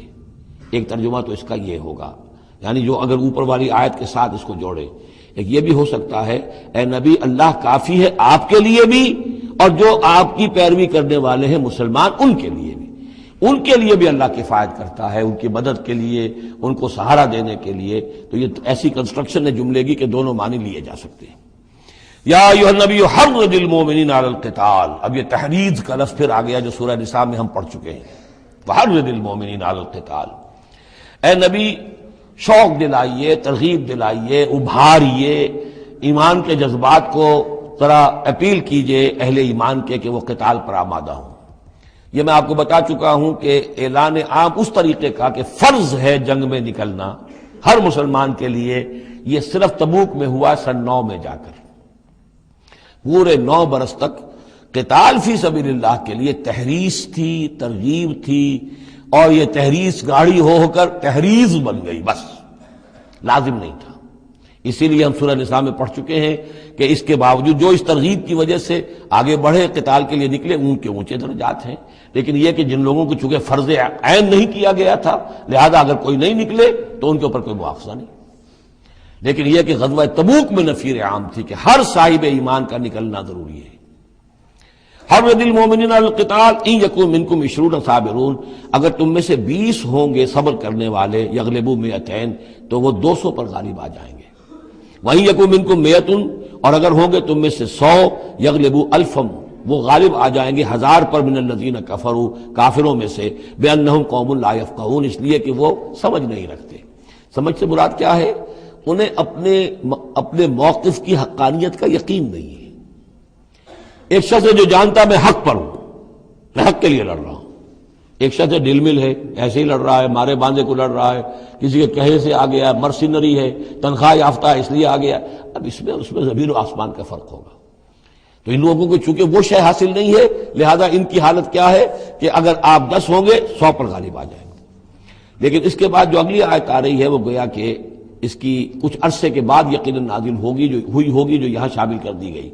الآن خفف اللہ عنکم، اب اللہ نے تم پر سے تخفیف کر دی ہے، وعلم ان فیکم ضعفا، اور اللہ کے علم میں ہے یہ بات کہ تمہارے اندر کچھ کمزوری آ گئی ہے۔ لیکن یہ کمزوری کیسے آئی ہے اس کو سمجھ لینا چاہیے۔ سابقون الاولون مہاجرین اور انصار کے اندر کوئی کمزوری نہیں آئی معاذ اللہ، ابو بکر اور عمر میں یا سعد بن معاذ میں رضی اللہ تعالیٰ عنہ مجمعین، ان میں کوئی کمزوری نہیں آئی۔ لیکن جو نئے مسلمان آ رہے تھے، جن کی ابھی تربیت نہیں ہوئی تھی، اوسط گر رہا ہے۔ ظاہر بات ہے جو نئے لوگوں کی تعداد بڑھ رہی ہے، جن کی تربیت اتنی نہیں ہوئی ہے، جن کے اندر ایمان ابھی اتنا گہرا نہیں اترا ہے، اتنا راسخ نہیں ہوا ہے، تو اس کے حوالے سے اب فرض کیجئے کہ 1000 کے اندر پہلے تو ایسے ہوتے تھے کچے پکے جو ہیں وہ 20 ہیں، 50 ہیں، 100 ہیں، اب یہ ہے کہ ان کی تعداد بڑھتی جا رہی ہے اگر، تو نتیجہ کیا ہوگا کہ اوسط جو ہے وہ گر جائے گی۔ اس اوسط کے اعتبار سے اب تمہارے اندر کچھ کمزوری آ گئی ہے۔ فَإِن يَكُن مِّنكُم مِّئَةٌ صَابِرَةٌ يَغْلِبُوا مِئَتَيْنِ، اب بھی یہ ہے کہ اگر تمہارے اندر 100 ہوں گے کہ جو صبر کرنے والے ہوں گے وہ 200 پر غالب آ جائیں گے۔ وَإِن يَكُن مِّنكُمْ أَلْفٌ، اور اگر تم میں سے 1000 ہوں گے يَغْلِبُوا أَلْفَيْنِ بِإِذْنِ اللَّهِ، تو وہ 2000 پر غالب آ جائیں گے اللہ کے اذن سے۔ وَاللَّهُ مَعَ الصَّابِرِينَ، اور یقیناً اللہ صبر کرنے والوں کے ساتھ ہے۔ مَا كَانَ لِنَبِيٍّ أَن يَكُونَ لَهُ أَسْرَىٰ، اب یہ ایک اور بہت نازک معاملہ ہوا جو غزوہ بدر کے بعد، کہ وہ جو 70 قیدی پکڑے گئے ان کا کیا کیا جائے۔ جو قریش کے 70 قیدی، اب اس کی ایک شکل تو یہ تھی، مشاورت کی حضور نے، حضرت ابو بکر کی ایک رائے تھی، حضور کی اپنی رائے بھی وہی تھی، اس لیے کہ جو مزاج حضور کا تھا، آپ شفیق، نرم، رؤوف، رقیق القلب، یہی معاملہ حضرت ابو بکر کا تھا۔ حضرت عمر تھے سخت، اشدہم فی امر اللہ عمر، حضرت عمر کی یہ رائے تھی کہ ان سب کو قتل کر دینا چاہیے، اگر ہم نے فدیہ لے کر یا قوم معاف کر دیا، ویسے ہی چھوڑ دیا، یہ پھر دوبارہ آئیں گے، کفر کو تقویت حاصل ہوگی۔ تو اس کو تو جب تک کہ کفر کی کمر ٹوٹ نہ جائے، یہ سانپ جو ہے جب تک کہ پوری طرح کچلا نہ جائے، اس وقت تک جو ہے ہمیں کوئی نرمی نہیں کرنی چاہیے، بلکہ وہ اس حد تک تھے کہ ہم میں سے یہ جو قیدی آئے ہیں جو ان کے قریب ترین عزیز ہوں، بس مہاجرین کے اندر وہ لوگ موجود تھے، قریش کے جو لوگ پکڑے گئے ہیں، تو مہاجر جو تھے یہاں صحابہ کرام وہ بھی تو قرشی تھے، تو اپنے قریب ترین عزیزوں کو اپنے ہاتھ سے قتل کریں، یہ حضرت عمر کی رائے تھی۔ حضور صلی اللہ علیہ وسلم کی رائے اور حضرت ابو بکر کی رائے بھی یہ تھی کہ نہیں، نرمی کی جائے، فدیہ لے کر چھوڑ دیا جائے۔ فیصلہ ہو گیا، اس پر عمل ہو گیا، لیکن پھر جو یہ آیت اتری ہے یہ پھر بہت سخت ہے، اس میں اس فیصلے کو غلط قرار دیا گیا، اگرچہ فیصلہ ہو گیا ٹھیک ہے، لیکن یہ کہ اس کے اوپر گرفت ہوئی ہے کہ یہ نہیں ہونا چاہیے تھا۔ یہ مضمون بنیادی طور پر یہ سورہ محمد میں آئے گا صلی اللہ علیہ وسلم، اور وہاں تفصیل کے ساتھ اس کی پوری بات آ چکی ہے، اور چونکہ سورہ محمد سورہ بقرہ سے بھی پہلے نازل ہو چکی تھی، سورۃ القتال، اس حوالے سے یہ بات جو ہے بہت اہم ہے کہ اس میں یہ قاعدہ قانون آ چکا تھا، اس کے باوجود اس بات کا ہو جانا یہ گویا کہ ایک طرح سے ایک کوتاہی ہوئی ہے، وقتی طور پر نظر انداز ہو گیا اللہ تعالیٰ کا مستقل حکم۔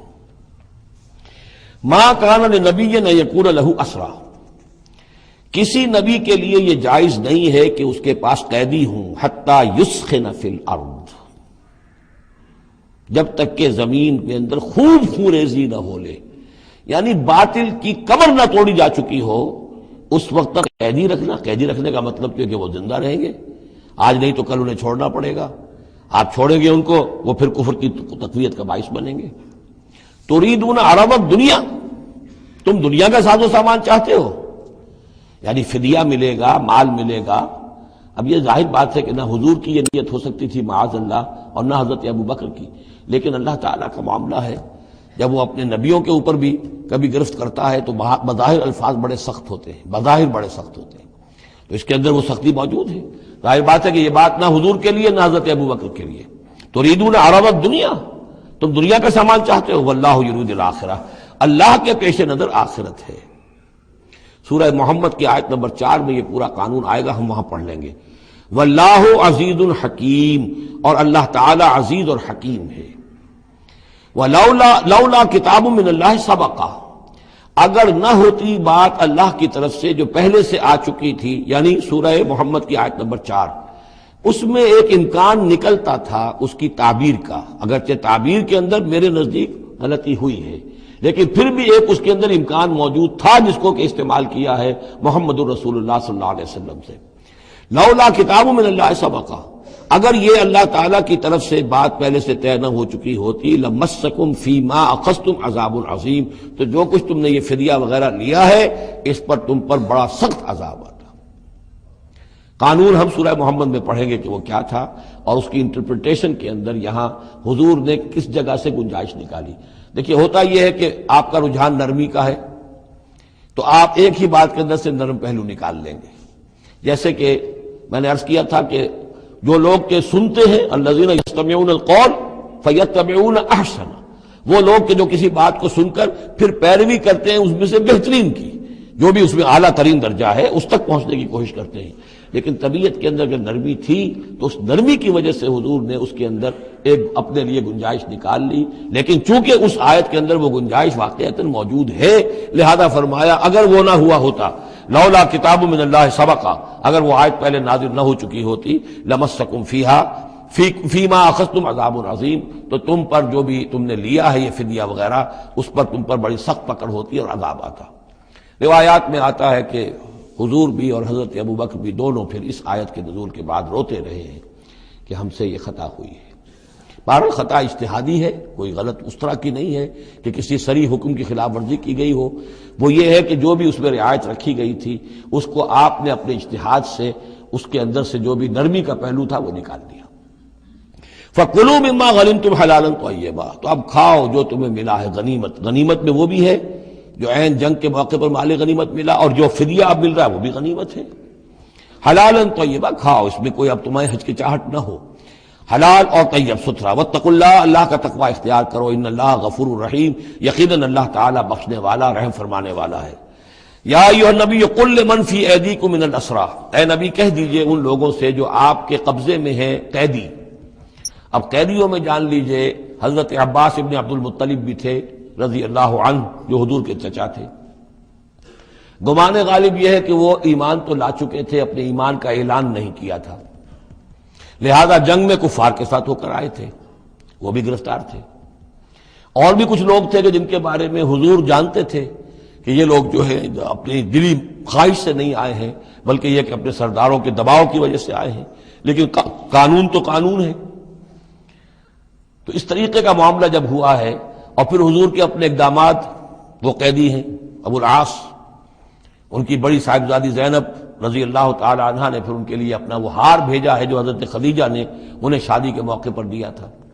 تو یہ ایسی کیفیات ہیں. ہم جب پڑھتے ہیں ان چیزوں کے تو ہمارے لیے تو ایک تعلق جو ہے وہ ایک ماضی کی تاریخ کے قصوں کی ہے. وہاں تو یہ خونی رشتے بھی تھے، تعلقات بھی تھے، ایک ہی خاندان ہے، ایک ہی قبیلہ ہے، اسی کے لوگ آئے ہوئے ہیں. تو اب حضور کے دل میں جو ہے اس وقت سنا یہ ہے کہ جب رات کے وقت کراہ رہے تھے حضرت عباس، انہیں باندھا ہوا تھا، سخت ظاہر بات ہے قیدیوں کو جکڑا ہوا ہے رسیوں کے اندر، تو ان سے ان کے جو کچھ اتنا بند تھے کہ سخت تھے، وہ جو بند تھے جن میں بندھے ہوئے تھے کہ کراہ رہے تھے، تو حضور نے کہا تمام قیدیوں کے بند ڈھیلے کر دو. یہ نہیں کہا کہ صرف عباس کا بند ڈھیلا کر دو، بلکہ آپ نے ان کی کراہنے کی آواز سن کر پھر آپ نے فرمایا سب کے بند ڈھیلے کرو، اتنا سخت ان کو نہ باندھو. تو اس طرح کا معاملہ جو ہے اس کو ذہن میں رکھیے. یا ایھا النبی قل لمن فی ایدیکم من الاسریٰ، کہہ دیجئے ان سے جو آپ کے ہاتھ میں اب قیدی ہیں، ان یعلم اللہ فی قلوبکم خیرا، دیکھو اگر جو کچھ تمہارے دلوں میں ہے اللہ کے علم میں ہے کہ وہ خیر ہے، یؤتکم خیرا مما اخذ منکم، تو جو کچھ تم سے اس وقت لیا گیا ہے اس سے بہتر اللہ تمہیں دے دے گا. یعنی یہ کہ نیت کا معاملہ تمہارا اور اللہ کے مابین ہے. ہمارا معاملہ قانون کا ہے. تم آئے کفار کے ساتھ جنگ کرتے ہوئے آئے ہو، پکڑے گئے ہو، اب ان میں کوئی ڈسکریمنیشن نہیں ہو سکتی. کوئی شخص کہے کہ نہیں صاحب میں تو مجبوراً آیا تھا، اور میں تو کسی کے کہنے میں آیا تھا، اور میں تو حقیقت میں تو اسلام لا چکا تھا، یہ بات جو ہے اب نہیں چلے گی. لہذا یہ ضرور ہے کہ اگر تمہارے دل میں کوئی خیر ہے، کوئی بھلائی ہے، اور اس وقت یہ کہ تم سمجھتے ہو کہ تم اس صورتحال میں مجبوراً پھنس گئے ہو اور تمہیں فدیہ ادا کرنا پڑ رہا ہے، تو اللہ تعالیٰ تمہیں اس سے کہیں زیادہ دے دے گا کہ جو آج تمہیں فدیے میں دینا پڑ رہا ہے. ظاہر بات ہے کہ وہاں بیویوں کو خبریں پہنچی، انہوں نے اپنے زیور بھیجے ہیں. حضرت زینب رضی اللہ تعالی عنہا نے بھی اپنا زیور بھیجا، ہار بھیجا ہے، اور حضور کے آنکھوں میں آنسو آ گئے جب آپ نے وہ ہار دیکھا. حضرت خدیجہ کا ہار رضی اللہ تعالی عنہ، وہ پوری زندگی جو آپ کی گزری تھی حضرت خدیجہ کے ساتھ، وہ ساری آنکھوں میں نگاہوں کے سامنے آ گئی. جو ان کی وفاداری تھی اور جو انہوں نے خدمت کی تھی، وفا شعاری کی تھی. تو اس کے بعد مسلمانوں سے کہا کہ یہ ماں کی یادگار تھی بیٹی کے پاس، اگر آپ لوگ اجازت دیں تو یہ اس کو واپس کر دیا جائے، تو اس کو پھر لوگوں کی اجازت سے وہ ہار واپس کیا گیا۔ تو یہ سارے جو جذباتی معاملات تھے ان کو اچھے طرح سمجھیے کہ ہم پڑھتے ہوئے ان چیزوں کو سمجھتے ہیں کہ جیسے ایک بس تاریخ کا ایک واقعہ ہے، اس کے ساتھ جو احساسات، جذبات، جو اس کے ساتھ اور فوری جو اس وقت کی کیفیات تھی، اس کا ہمارے لیے اکثر و بیشتر تو ممکن ہی نہیں کہ تصور کر سکیں۔ یا ایھا النبی قل لمن فی ایدیکم من الاسریٰ، اے نبی کہہ دیجئے ان لوگوں سے جو آپ لوگوں کے قبضے میں ہیں اس وقت ان قیدیوں میں سے، ان یعلم اللہ فی قلوبکم خیرا، اگر اللہ کے علم میں ہے کہ تمہارے دل میں خیر ہے، یؤتکم خیرا مما اخذ منکم، تو جو کچھ تم سے لیا گیا ہے اللہ اس سے بہتر تمہیں دے دے گا، ویغفر لکم، اور تمہیں بخش دے گا، واللہ غفور الرحیم، اور اللہ غفور الرحیم ہے۔ وَإِن يُرِيدُوا خِيَانَتَكَ، اور اگر یہ آپ سے خیانت کرنا چاہیں، جھوٹ بول رہے ہوں، جھوٹی قسمیں کھا رہے ہوں کہ ہمارے ساتھ تو معاملہ یوں ہو گیا تھا اور ایسے آ گئے تھے، فقد خان اللہ من قبل، تو پھر یہ پہلے اللہ سے بھی خیانتیں کرتے رہے ہیں، فامکنا منکم منہم فامکنا منکم، اللہ تعالیٰ نے ان کو پکڑوا دیا، واللہ علیم الحکیم، اللہ حکیم اور علیم ہے۔ اب یہ یوں سمجھیے کہ کنکلوڈنگ آیات ہے سورہ مبارکہ کی، ان الذین آمنوا وہاجروا وجاہدوا باموالہم وانفسہم فی سبیل اللہ والذین آووا ونصروا اولئک بعضهم اولیاء بعض، یقیناً وہ لوگ جو ایمان لائے اور جنہوں نے ہجرت کی اور جہاد کیا اپنے اموالوں اور جانوں کے ساتھ اللہ کی راہ میں، اور وہ لوگ جنہوں نے انہیں پناہ دی اور ان کی مدد کی، اولئک بعضهم اولیاء بعض، یہ وہ لوگ ہیں کہ جو ایک دوسرے کے ساتھی ہیں، رفیق ہیں۔ یہ آپ نے بات سمجھ لی۔ اس وقت تک مسلمان معاشرہ جو ہے یہ دو حصوں میں علیحدہ علیحدہ منقسم تھا، مہاجرین، انصار۔ اگرچہ مہاجرین اور انصار کو بھائی بھائی بنایا جا چکا تھا، لیکن ظاہر بات ہے کہ صرف اس طرح کے تعلق سے وہ پورا جو قبائلی نظام جو ہے وہ ایک دم تو تلپٹ نہیں ہو جاتا۔ تو اس وقت تک جو صورتحال بھی یہ ہے کہ جو پہلے جو 8 مہمیں حضور نے بھیجی ہیں اس میں کسی انصاری کو شریک نہیں کیا، وہ ایکسکلوسیولی مہاجر فینومینن تھا۔ جنگ بدر میں پہلی مرتبہ جو ہے انصار شریک ہوئے ہیں، ورنہ پہلے صرف مہاجرین تھے۔ لہذا وہ پہلی آیت جو ہے ان الذین آمنوا، وہ لوگ جو ایمان لائے، وہاجروا، انہوں نے مکے سے ہجرت کی، مدینے آ گئے، جاہدوا باموالہم وانفسہم فی سبیل اللہ، اور انصار مدینہ تو اب جہاد میں شریک ہوئے ہیں، یہ 1.5 سال سے اس جہاد میں پہلے سے چلے آ رہے ہیں کہ پوری 8 مہمیں جو پہلے کی ہیں وہ ایکسکلوسیو جو ہیں وہ صرف مہاجرین نے کی ہیں۔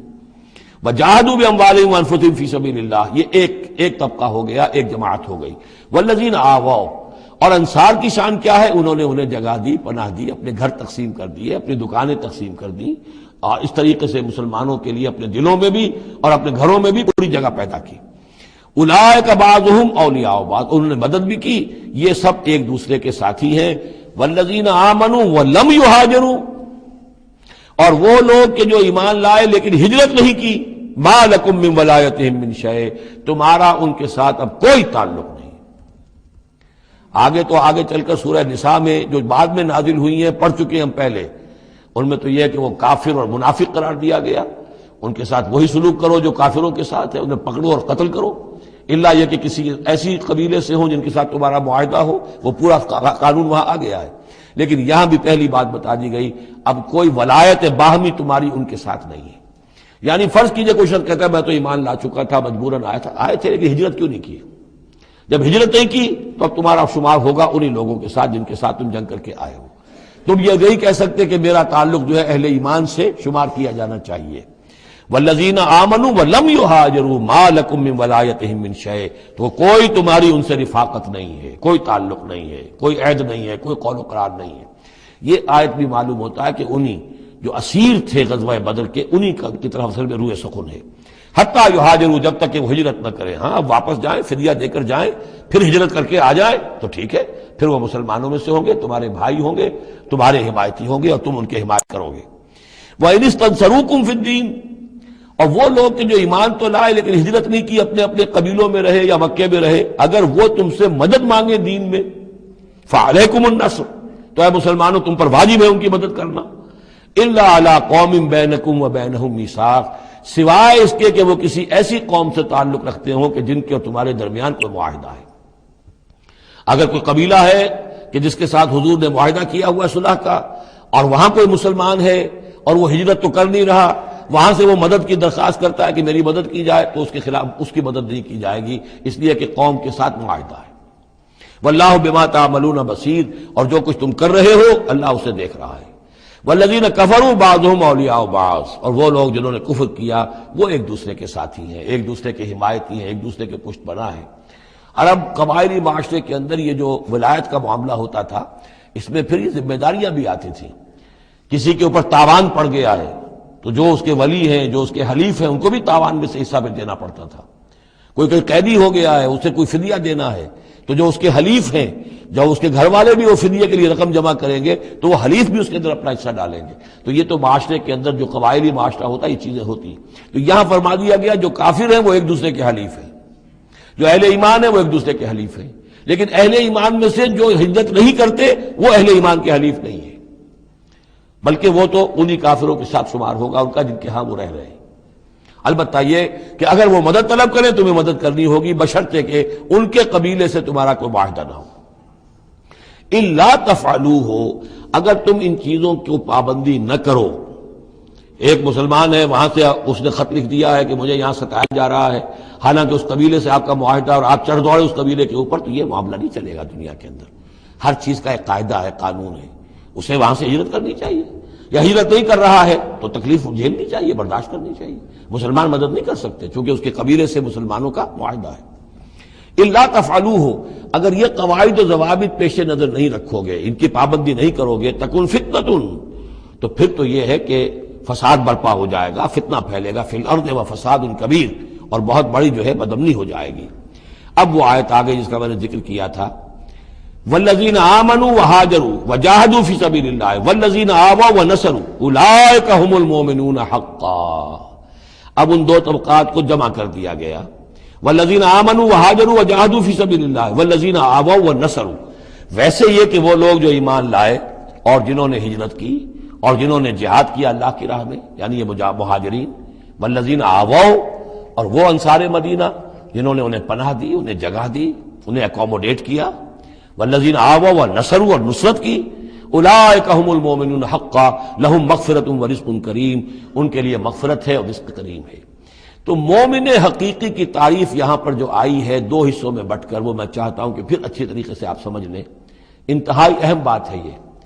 ایک مسلمان کے لیے بنی الاسلام علی خمس، 5 چیزیں ہیں، کلمہ شہادت، نماز، روزہ، حج، زکوٰۃ۔ لیکن حقیقی مومن ہونے کے لیے 2 چیزیں اور بڑھیں گی، صرف شہادت نہیں، یقین قلبی، اور نماز، روزہ، حج، زکوٰۃ کے ساتھ جہاد فی سبیل اللہ۔ گویا کہ 7 چیزیں ہوں گی، 7 شرطیں پوری ہوں گی تو ایک شخص بندہ مومن کہلائے گا۔ یہ تعریف ہے کہ جو سورہ الحجرات کی آیت نمبر 14-15 میں آئی، وہاں پہلے فرمایا قالت الاعراب آمنا قل لم تؤمنوا ولکن قولوا اسلمنا ولما يدخل الايمان في قلوبكم۔ یہ بدو کہہ رہے ہیں ہم ایمان لے آئے، اے نبی ان سے کہہ دیجئے تم ایمان نہیں لائے ہو، بلکہ یوں کہو کہ ہم مسلمان ہو گئے، ہم نے اطاعت قبول کر لی ہے، ابھی تک ایمان تمہارے دلوں میں داخل نہیں ہوا۔ اب اگلی آیت میں پھر اسی سیاق کے اندر اگلی آیت میں مومن کون ہے؟ انما المؤمنون الذين آمنوا بالله ورسوله ثم لم يرتابوا۔ مومن تو وہ ہیں جو ایمان لائیں اللہ پر، اس کے رسول پر، پھر شک نہ باقی رہے، یقین بن جائے۔ اور دوسرے وجاہدوا باموالہم وانفسہم فی سبیل اللہ، اور وہ جہاد کریں اللہ کی راہ میں اپنی جانوں اور مالوں کے ساتھ، اولئک هم الصادقون، صرف وہ سچے ہیں۔ اس کو میں نے پرکار سے تشبیہ دی تھی۔ اب اگر وہ دل میں یقین ہے تو اس کی کیا کیفیات پیدا ہو جائیں گی؟ دلی یقین کی کیفیات وہ شروع میں آ گئی ہیں۔ انما المؤمنون الذین اذا ذکر اللہ وجلت قلوبہم۔ اہل ایمان تو وہ ہیں حقیقت میں کہ جب اللہ کی یاد کرتے ہیں، اللہ کا ذکر ہوتا ہے، ان کے دل لرز اٹھتے ہیں۔ وَإِذَا تُلِيَتْ عَلَيْهِمْ آيَاتُهُ زَادَتْهُمْ ایمانا، جب ان کو اللہ کی آیات پڑھ کر سنائی جاتی ہیں ان کے ایمان میں اضافہ ہوتا ہے۔ وَعَلَىٰ رَبِّهِمْ يَتَوَكَّلُونَ، ان کا توکل، ان کا بھروسہ کل کا کل اللہ کی ذات پر ہے۔ الذین یقیمون الصلاۃ ومما رزقناہم ينفقون، اور وہ لوگ جو نماز قائم کرتے ہیں اور انفاق کرتے ہیں اللہ کی راہ میں اس میں سے جو ہم نے دیا۔ اولئک هم المؤمنون حقا، یہ ہے سچے مومن، پکے مومن۔ لیکن یہ مومن کی شخصیت کی تصویر کا ایک رخ ہے۔ بدقسمتی سے ہمارے ہاں یہ 2 رخ علیحدہ ہو گئے۔ معاملہ یہ ہے کہ یہ ورق، اس ورق کا ایک صفحہ یہ ہے، ایک صفحہ یہ ہے، یہ انسیپریبل ہے، صفحات کو جدا نہیں کر سکتے آپ، ورق ایک ہے، اس کا ایک رخ یہ ہے صفحہ، ایک رخ یہ ہے صفحہ۔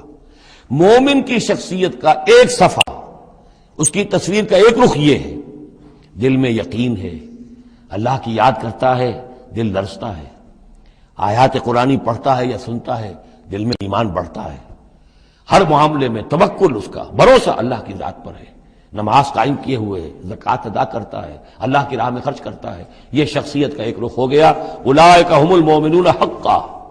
لیکن یہ ایک رخ ہے، اور دوسرا رخ کیا ہے؟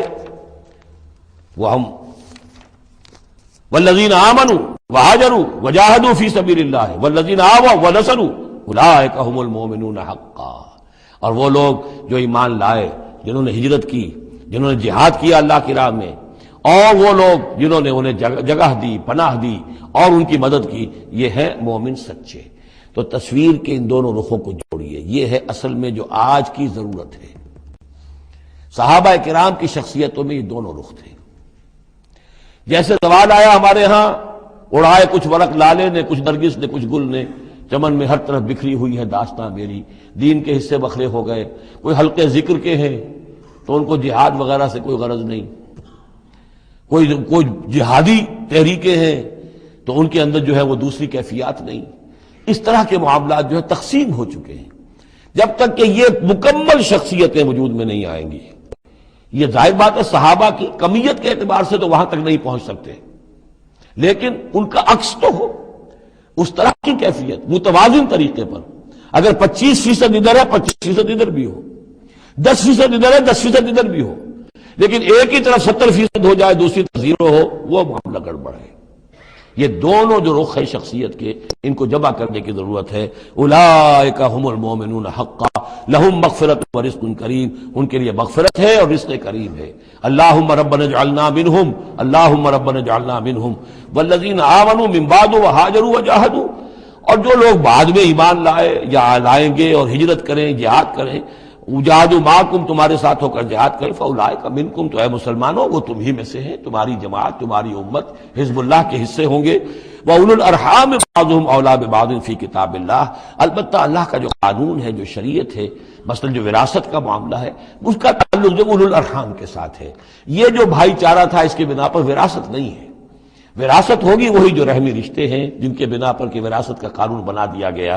اولو الارحام بعضهم اولیٰ ببعض فی کتاب اللہ، اللہ کی شریعت کے ضابطے کے قانون میں بہرحال جو رحمی رشتے ہیں وہ یقیناً مقدم ہیں۔ ان اللہ بکل شیء علیم، یقیناً اللہ تعالی ہر چیز کا علم رکھتا ہے۔